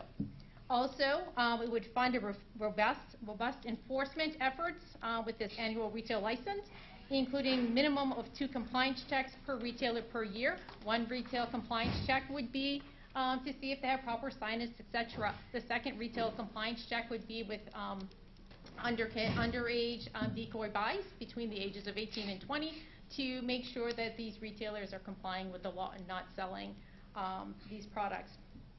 And also, a TRL would hold retailers accountable for unlawful sales to youth by a graduated penalty and license suspension or revocation for repeated violations. And really, that's the hook. Under the current federal law as well as state law, there is no way to really hold retailers accountable. They'll get a warning letter on first offense, but their accrual period is too long of an accrual period. They may not get checked again during that accrual period of time. If they do get checked again within that, I think it's a 36-month accrual period, if they get checked again and fail again, they get a $500 penalty fine. $500 is pretty minimal to a retailer, and then there's no way to effectively remove or revoke that license. The accrual period is too long, there's too many steps put in place by the federal government or the FDA to be able to get there. At the local level, you would have a graduated penalty structure, which would then effectively be able to revoke or enforce a suspension of that license if they continue to violate the law during that time period. So I urge you to support this ordinance to establish a tobacco retail license for Kent. Your leadership is needed now more than ever to protect the lives of kids from a lifetime of nicotine addiction. I have provided for you information within the folder that you've been given. I also brought this evening an additional information sheet that was put together by a student intern that's working with me, and yes, the purple one. And it talks further about the current compliance rate here in Kent, as well as gives you a little bit of, if you look on the back page, GIS, looking at locations of where these retailers are located here in the City of Kent. And many of them are located within, the places that our kids live and play in their schools. So just kind of looking at restricting youth access to those products. Also, if you want more information, you can either contact me. I also did put a QR code which goes to the Preventing Tobacco Addiction Tobacco 21 website with further information as well. Thank you. Thank you so much. Joe? Next we have George Joseph, Superintendent of Kent City Schools, who will say a few words. Thank you, Joan. This is deja vu for me. I remember it was probably 3 years ago I addressed the group about when we had owners here arguing that they, were taking away their livelihood. Well, I just wanted to share with you, again, Joan asked if I do a letter, and I feel so strongly about this that I wanted to come in person. As many of you know, the surveys are filled out, and sometimes kids just don't tell you that they're doing Juul or electronic cigarettes or cigarettes in general. I'm here to tell you that our expulsion rate for Kent City Schools was up this year. It was up for a couple of different reasons. One, not being in school, having online school for a good length of time, kids forgot how to be in school. That was part of it. But I have to tell you, 1/3 of my expulsions this year was specifically electronic cigarettes. 1/3. That's much higher than 3 or 4 years ago when I was here asking you to really consider the youth of Kent and the fact that these different flavors are attracting kids to this. I'll just share, without using any name, I'll just share that during my expulsion hearings, I really talk individually with students, and I try to get them to tell me why they do the things they do. The one student, who happened to be an elementary student, said that they just liked the flavor of bubble gum.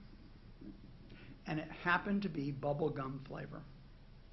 So that, to me, and that's only one student that was willing to share with me truthfully, one-on-one.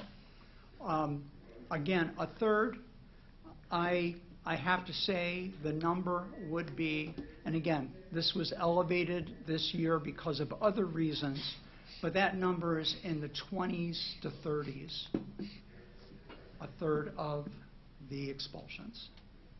So again, I just want to thank the Kent City Health Department for moving forward with presenting this to you. I hope you seriously consider it, and please know that our youth are getting a hold of these electronic cigarettes, and a lot of them we're trying to find help for, and they are addicted, even at the elementary level. Thank you. Up next will be Sandy Reed, Kent City resident, and also from Davie Tree.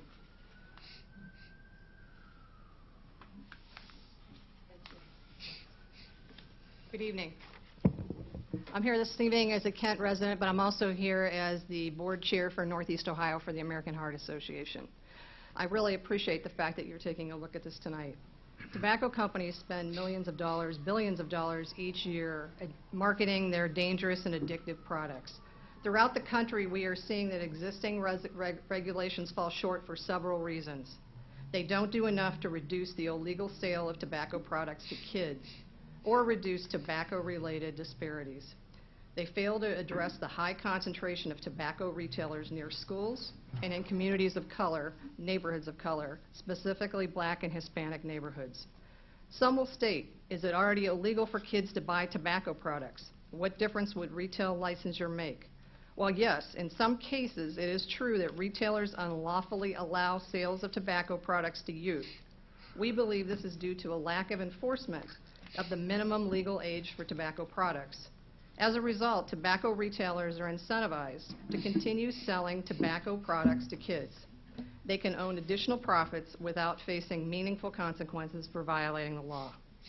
Passage of a retail license ordinance is a proven way to keep kids from starting to use tobacco products. These licensing fees will help ensure communities have the resources they need to consistently enforce tobacco laws and keep kids from buying these products. Studies show that youth and young adults who live in communities with strong tobacco retail license ordinances have lower rates of cigarette and e-cigarette use compared to those who live in jurisdictions with less restrictive policies. Don't licensure requirements specifically target and penalize youth? The American Heart Association believes that penalizing or punishing youth for purchase, use, or possession of tobacco products is wrong. They should not be held responsible for obtaining products that are strategically and aggressively marketed to them. Rather, we would ask City Council to enact strong licensure requirements that focus on holding tobacco companies and businesses accountable for violations of tobacco control laws. Tobacco retail licensure ensures that retailers, not youth or non-management employees, face penalties or fines for violations of federal, state, and local tobacco laws.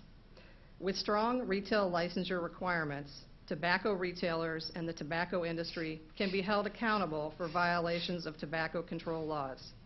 These requirements will allow officials from the Kent City Health Department to know where the tobacco products are being sold and to provide stronger oversight through regular compliance checks. Fees collected from retail licensing ensure funding for compliance checks and enforcement of tobacco laws without additional cost to taxpayers. We applaud the Kent City Council for this effort, and we believe a tobacco retail license is among the most effective tools to prevent and reduce tobacco use, both among youth and adults. Thank you.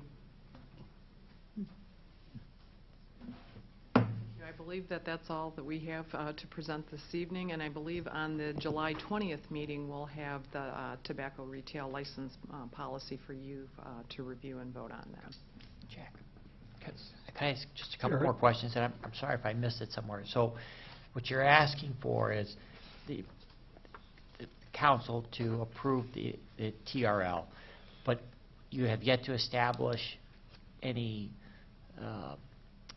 fines or consequences for retailers that are, is that yet to come? That will be coming in the July 20th meeting. And it's not a policy, it's going to be an ordinance. Thank you for clarifying. Okay. So Heidi? So we don't move it forward to the council meeting, like with a On here it says authorize. a motion? Yes.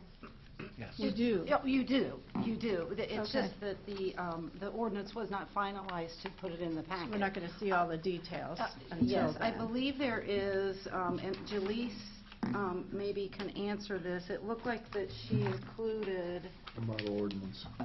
model policy. Is this what we use to come up with our ordinance? Yeah, so that with the help of Wendy and the American Heart Association, that's what helped us put our policy, or our ordinance together. Okay. And so, in looking at the startup budget, it looks like the cost of the license of roughly $11,800, $12,000, it covers the expense as long as we have the grants. And can you? No, I think that would be separate from the grants. So the cost of the license is going to be what funds the program, so that in case the tobacco grant is ever completed, we would continue to be self-sustaining in these efforts, and we could continue this work. So the program is the implementation cost and the sales and admin expenses, which is revenue funded, right? So $5,000 there and $5,000 for the TRL program implementation. Correct, yeah. Okay. And then if you look on the budget, some of it is divided up into TRL money, and then other parts of it is grant money, so Right. our tobacco grant money. So you have that grant money regardless of having the TRL or not, right? Correct. Or I'm asking that, I don't know. We have grant money from the tobacco grant, but this would be in addition to, so that we could do this extended work in terms of the enforcement piece, the education piece. Do you not get the grant money if you don't have the TRL? That's correct. This is the TRL is a major component for the Tobacco 23 grant that we're currently working under as of July 1st. So if we don't pass the TRL, then Some of those the roughly $100,000 there, that's not going to be there. Correct. More than likely. Yeah. I see. Okay. And then my last question is, I would love to see the data that substantiates the percentages you're talking about. So 30% violation rate. What does that mean? I mean, I'll explain a little bit. So we currently do compliance checks. That's where we go in with an underage youth. They try to buy a tobacco product. Sometimes they are carded, sometimes they're not carded, and sometimes it still gets sold to them whether they're carded or not. So basically, if they fail that compliance check, that's what those numbers are showcasing. So 3 out of 10 times that when you do the checks, they're allowed to buy the tobacco, an underage person is? Right, yes. Is that an underage person, or is that somebody? No, it is an underage person. It's just not, do they check the ID or not? So sometimes they do, it depends on the sale. So they have to actually make the sale to fail. So we do, in this case, this year we had a compliance check. A clerk did check their ID, they were underage and they still sold to them. That's like a double fail, right? Right. It should be, right? Right. And currently, there's no penalty then, obviously, for that sale that they can do. And I will say that right now, we do not have the capacity to do 2 compliance checks a year. So that's where the TRL money really comes into play with getting these compliance checks completed. So we do compliance checks right now. We do not do 2 a year. So it's like if somebody fails, they're not getting that penalty because we're not checking them again in that time period. Is there anything in the state that, with the state law, that would be punitive for those retailers that sell that? No, there's not. Okay, thank you. And just to go back to the data then one more time, is you do that once a year? You do the yes, yeah. And you test all 28 places. Correct. So you send them in one time, 3 out of 10 fail. Okay. Thank you. To answer your question regarding the state, there is no tobacco retail license at the state level. So we are fortunate in Ohio that we have the ability to work locally on tobacco retail licensing. And so because that license will then allow you to really control the tobacco landscape within the community in which you live. But there is nothing being done at the state level in an enforceable way to hold retailers accountable. The only person who gets a penalty, potentially, is the clerk, who may get a misdemeanor charge if they sell to underage youth, but the retailer themselves pretty much get off scot-free. Wrong. I would think so. Mike? Do they still have the old pull cigarette machines in bars? I don't believe so. Well, I'm just curious, because they would have to get a license if they had one. There used to be one bar in Kent that had the old-fashioned cigarette machines, and they decided it just was not worth their time. I believe there is one bar that sells them from a drawer now. Okay. Because that's where we used to get ours when I was young. And I have worked with communities that have had retailers who are in that same situation where they have the pull machines. I was just curious, And they are now behind the counter more often than the pull machines, but they do have to have a tobacco retail license because they are selling a nicotine product. All right, thanks. Roger? Yeah, I want to hope, I want to see if I understand correctly. So we're going to be making a motion that says we're going to move this forward as an amendment to our current tobacco policy, or our current policy. Well, I really wouldn't call it an amendment. Well, it said updates. That's This is a brand-new ordinance. This is just a complement to the original none under 21, where if we caught the establishment selling to under 21, they would get cited.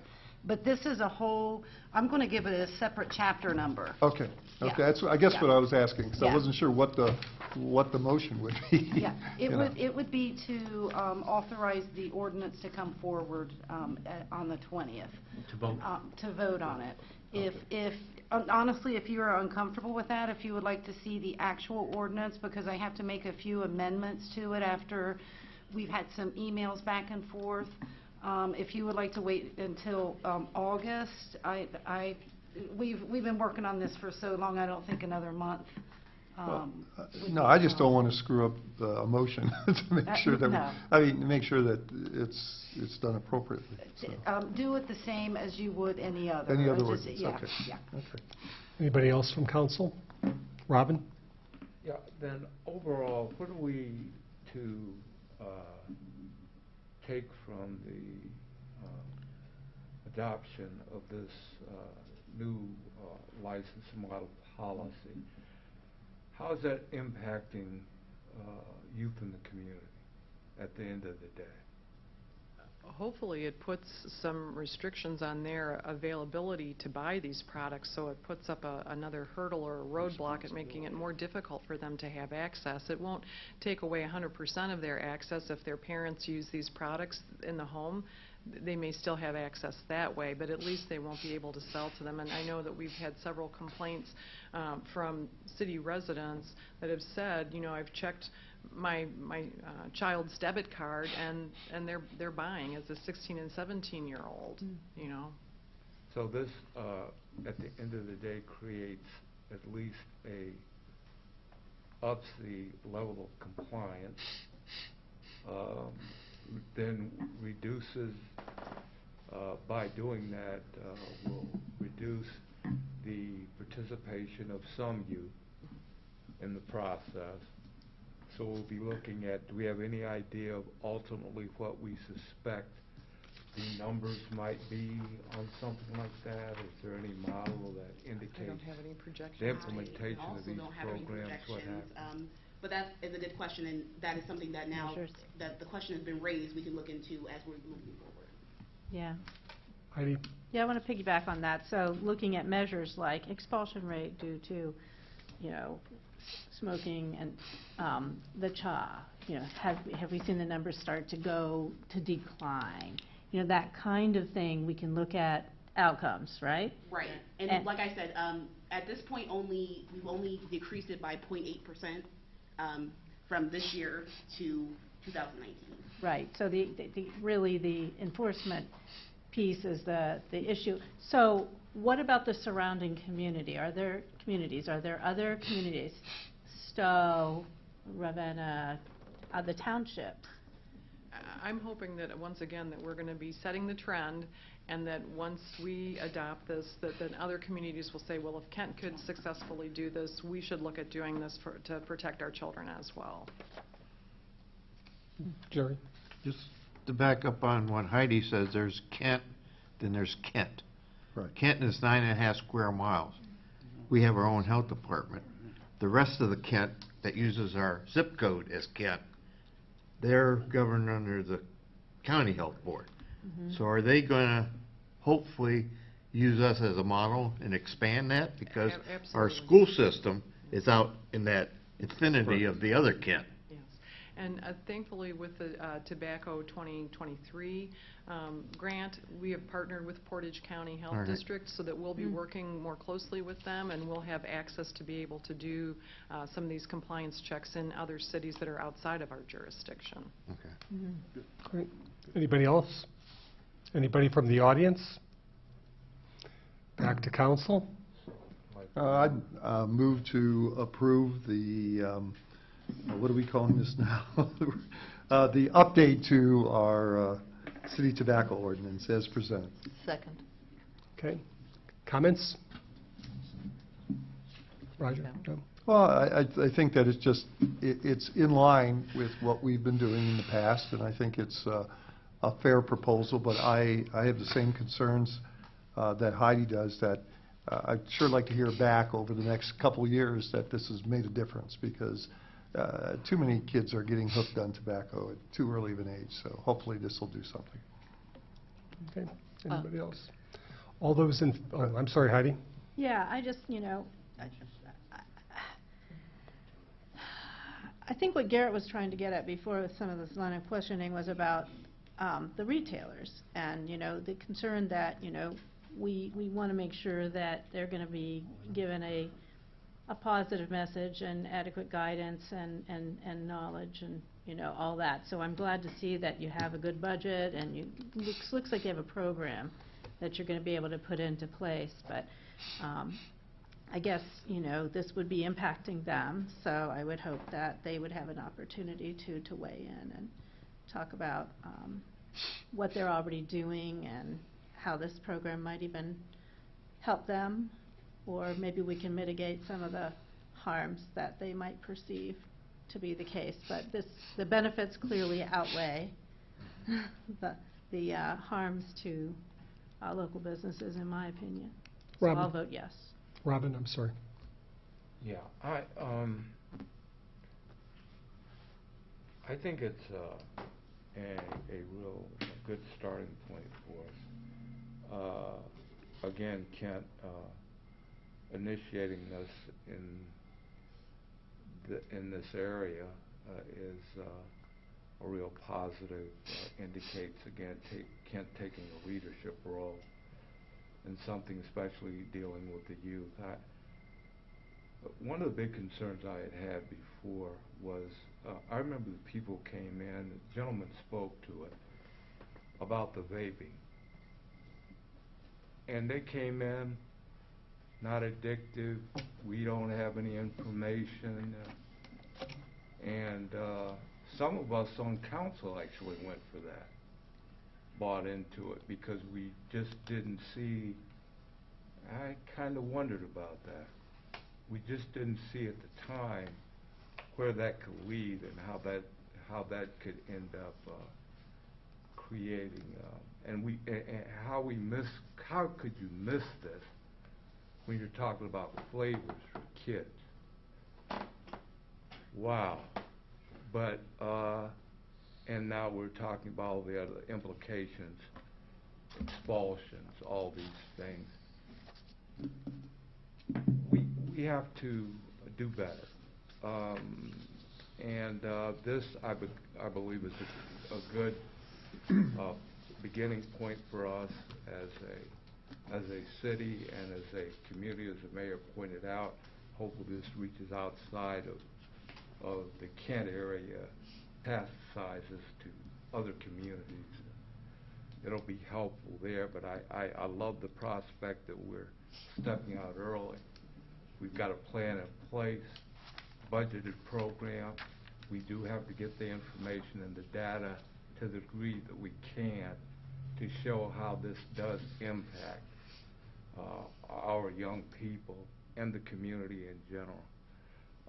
So I would hope that all the information we can get and data that we can bring back to show that the compliance levels have improved, the number of people, the expulsions have gone down, all those things we're able to pull together and be able to show the overall impact and effect by doing what we're doing and adopting this overall strategy will be good for our community. Okay. All those in favor? Aye. Aye. Opposed? Okay, thank you. Okay, thank you, Jack. Moving into streets and sidewalks, Mr. Sidoti. Thank you, Mr. Mayor. The Streets and Sidewalks Committee, we have one item. It's the codified ordinance for our sanitary sewer, and I think Melanie's going to speak to that. Yes, so I'm before you tonight asking for approval. The City of Kent Water Reclamation Plant, in conjunction with the Ohio EPA, have been going over and reviewing our NPDES permit for the water reclamation plant. This is our National Pollutant Discharge Elimination System permit. As required, this permit needs to be reviewed and renewed every 5 years. This review has taken place over the last year, a bit behind schedule due to the pandemic. The City of Kent Water Reclamation Plant has an NPDES permit in order to operate effectively and efficiently with the cleaning of our wastewater and to allow for the proper return of clean water to the Cuyahoga River. This permit and the city's regulations control the effluents entering our system by our users, including our industrial users. These regulations allow the city to monitor and control the amount of pollutants allowed into our system. The code changes presented is a culmination of review and updates made in conjunction with the Ohio EPA. The only section of the sewer ordinance that needs updated is Chapter 915.11, Local Limits. The changes proposed is a removal of language no longer needed and the addition of clarification of our wastewater discharge permit process for local industrial users. These changes include clarification of the process for obtaining special permits for higher than allowed limits as noted in pollutant groups A and B, requirements for obtaining special permits for higher than allowed limits, and updates on EPA approval of pollutant groups A and B. This includes some lowering of certain pollutants and in some cases the increase of pollutants and some added additional pollutants with limitations for maximum daily load limits. The changes were noted on the attached that you received, and I'll be happy to answer any questions, and I do respectfully request adoption of these changes with the emergency clause to Chapter 915 of the Sanitary Sewer Ordinance. Thank you, Melanie. Any questions from council at this point? Yeah, Tracy. It's kind of a question that goes towards this, but it's kind of broader also. If the requirements change and they become more, less stringent, can we keep them as stringent as we want? Yes, we'll keep them as they are unless we're notified by the EPA that we need to change or accommodate that. So we can go better than the EPA, but we can't go less than what they have. Okay. So you can keep okay. Other questions from council? Seeing no questions from council, I'll go to the audience. Anyone in the audience interested in the sewer regulation? Seeing no one from audience, back to council.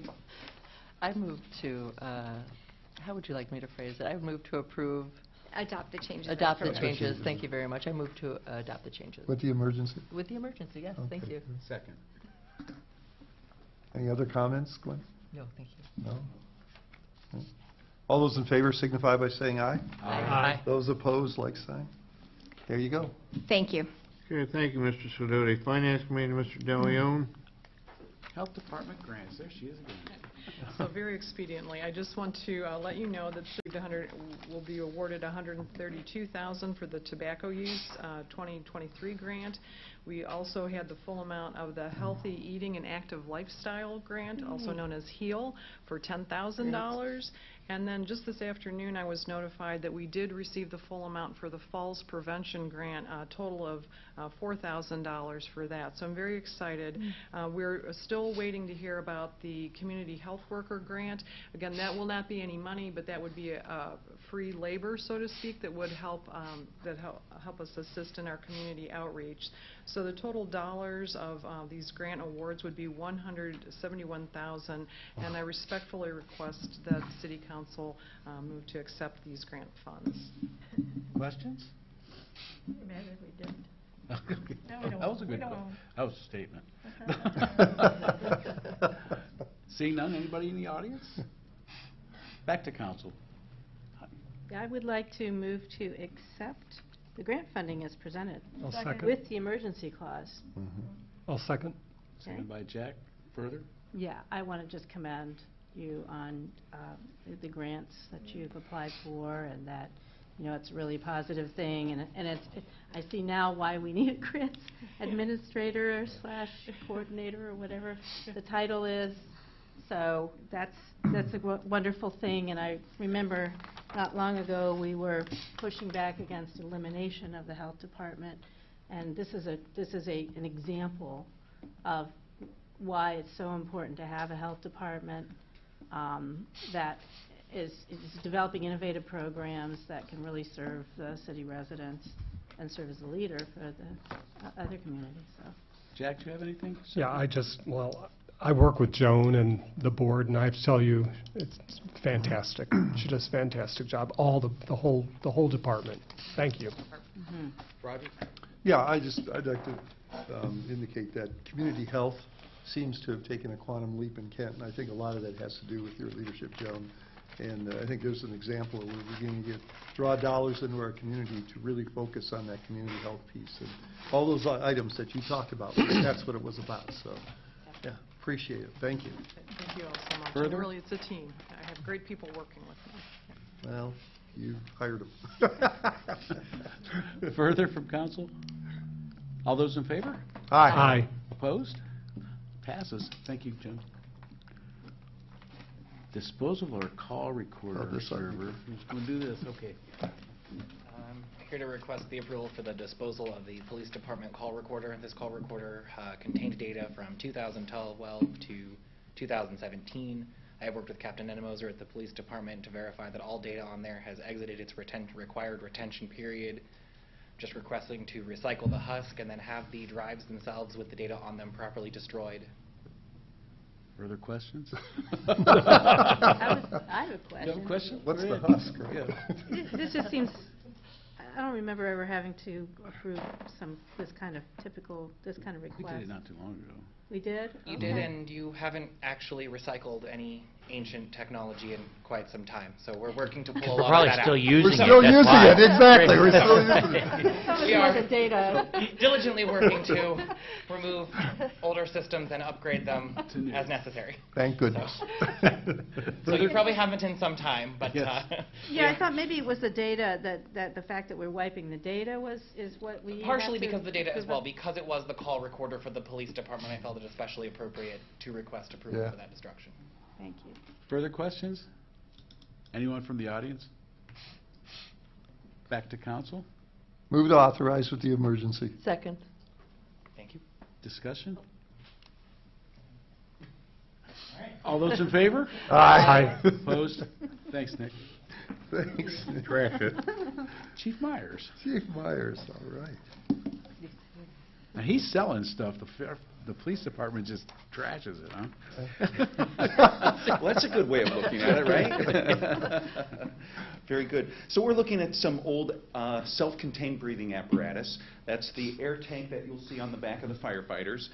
And we were fortunate enough to purchase some new ones. Thank you very much. They've been a great addition to us. Our new ones also have communications built into the masks.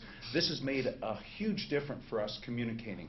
A lot of times when we have our self-contained breathing apparatus on and we're inside a building and we're trying to communicate outside to tell about the conditions inside a building and what's going on, it's just real muffled and stuff. This has really cleaned it up for us. They're great units, so we're very appreciative. We are taking, though, the old ones. There's still some value to them, and we've had some communities reach out to us and say, hey, our community really would like to use these temporarily because they're almost at their 10-year period, and that's when the NFPA says you need to retire them. But some communities will still use them because they don't have anything better. And Garfield Heights, for instance, they wanted 8 units so they can continue using what they have until next year. They're going to go for a grant, and if they can't get the grant, then they're going to go ahead and utilize their own funds. But this is a stopgap form, and then also Deerfield has also requested a few of those units as well. Yes? Go ahead. So are the units you're selling to Garfield Heights and the units you're selling to Deerfield, are they the same age? Approximately. They might be about a year or 2 off. Yes. That's why Deerfield gets them at a cheaper rate. Well, and again, I took that into account. The cheaper rate to Deerfield is because they're a Portage County Fire Department as well as a volunteer fire department. And so I wanted to reduce the value as much as I felt comfortable with. And then Garfield Heights would pay a little bit more because of the fact that they are a department like ours, size-wise, up in the Cuyahoga County area. Okay. Further questions? So Go on, so Gary. that's a per unit price. Correct. Right? So Yes. why do you need council's authorization for that dollar amount? What's the max you can, right? $1,000? Maybe we should up that. I don't know. That's a good question. Thank you. I have no further questions. Okay. Give us something to do, Gary. No more questions? Anyone in He's the audience? confused now. No, I just wanted- Anyone in the audience? Good point. Back to council. Move to authorize with the emergency. With emergency, yeah. Further discussion? All those in favor? Aye. Thank you. Thank you very Chief, I much. just think- May I also comment to Ms. Rosenberg? Thank you for coming out with us. And I heard she did that. Joan Seidel and Nick Cecil also came out, put some gear on with us, was out at the buildings. Mr. Ahern was out tonight with me going over them. I really appreciate everybody's support. And I still got 2 more days, tomorrow and Friday. So if you're interested, come on out. I'd love to have you. Wait, was I using the old air tank? Yeah. The one you Yes. just were about to give. I didn't want to break a new one. No, they're both completely safe, though. Thank you. I drive by every day and take pictures. Does that Okay. count? Now we're on to the tax bug. Oh, Rhonda's here. Here comes the young lady with the dollars. Yeah. Well, I'm back again for the 2023 tax budget that I need to get approved tonight with emergency. Questions? Seeing none. Anyone in the audience have any questions? Well, you're getting off easy today. Back to council. Move to authorize with emergency. Second. Discussion? All those in favor? Aye. That's less than a minute. Yeah, you're right. That's what happens when you win awards, right? Yeah. Still last on the agenda. Now you have the Got one more.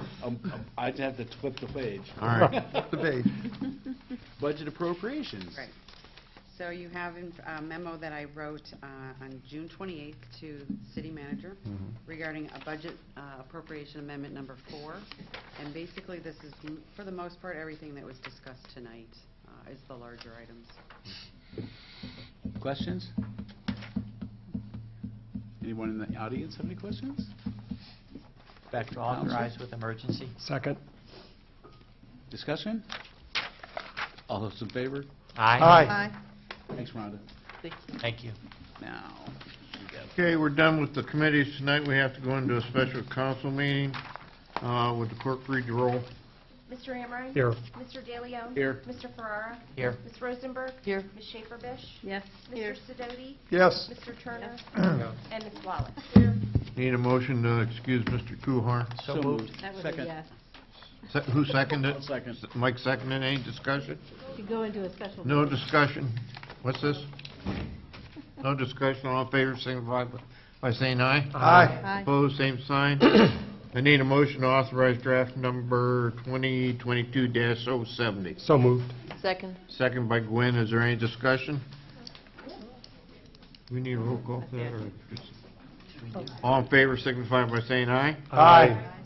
Opposed, same sign. With the clerk read I think draft we need- number oh, sorry. 2022-070. Oh, there it is. Draft 2022-070, a resolution yes. adopting the tax budget of the City of Kent, Ohio for the fiscal year beginning January 1st, 2023, submitting the same to the county auditor and declaring an emergency. Adoption. Move suspension. Suspension. Suspension, I'm sorry. Thank you. Second. Thank you. Please call the roll for suspension. Mr. Amrine? Yes. Mr. DeLeon? Yes. Mr. Ferrara? Yes. Ms. Rosenberg? Yes. Ms. Schaefer-Bish? Yes. Mr. Sidoti? Yes. Mr. Turner? Yeah. Ms. Wallach? Yes. Move adoption. Second. Second by Mr. Ferrer. Is there any discussion on adopting this ordinance? Seeing none, please call the roll for adoption. Mr. Amrine? Yes. Mr. DeLeon? Yes. Mr. Ferrara? Yes. Ms. Rosenberg? Yes. Ms. Schaefer-Bish? Yes. Mr. Sidoti? Yes. Mr. Turner? Yeah. Ms. Wallach? Yes. Resolution 2022-70 has passed. Okay, thank you. We're adjourned on a special council meeting on July the 6th. Wow. Go check out the virus. Like 2 other people were talking. I wanted to make sure I got I don't take myself This seriously. whole giant long list of things done. Hey, Rob. I was laughing. Statement was fine, but it should have been before the vote. I just wanted, No, I love it. I love it. I know. I don't take myself this seriously. I just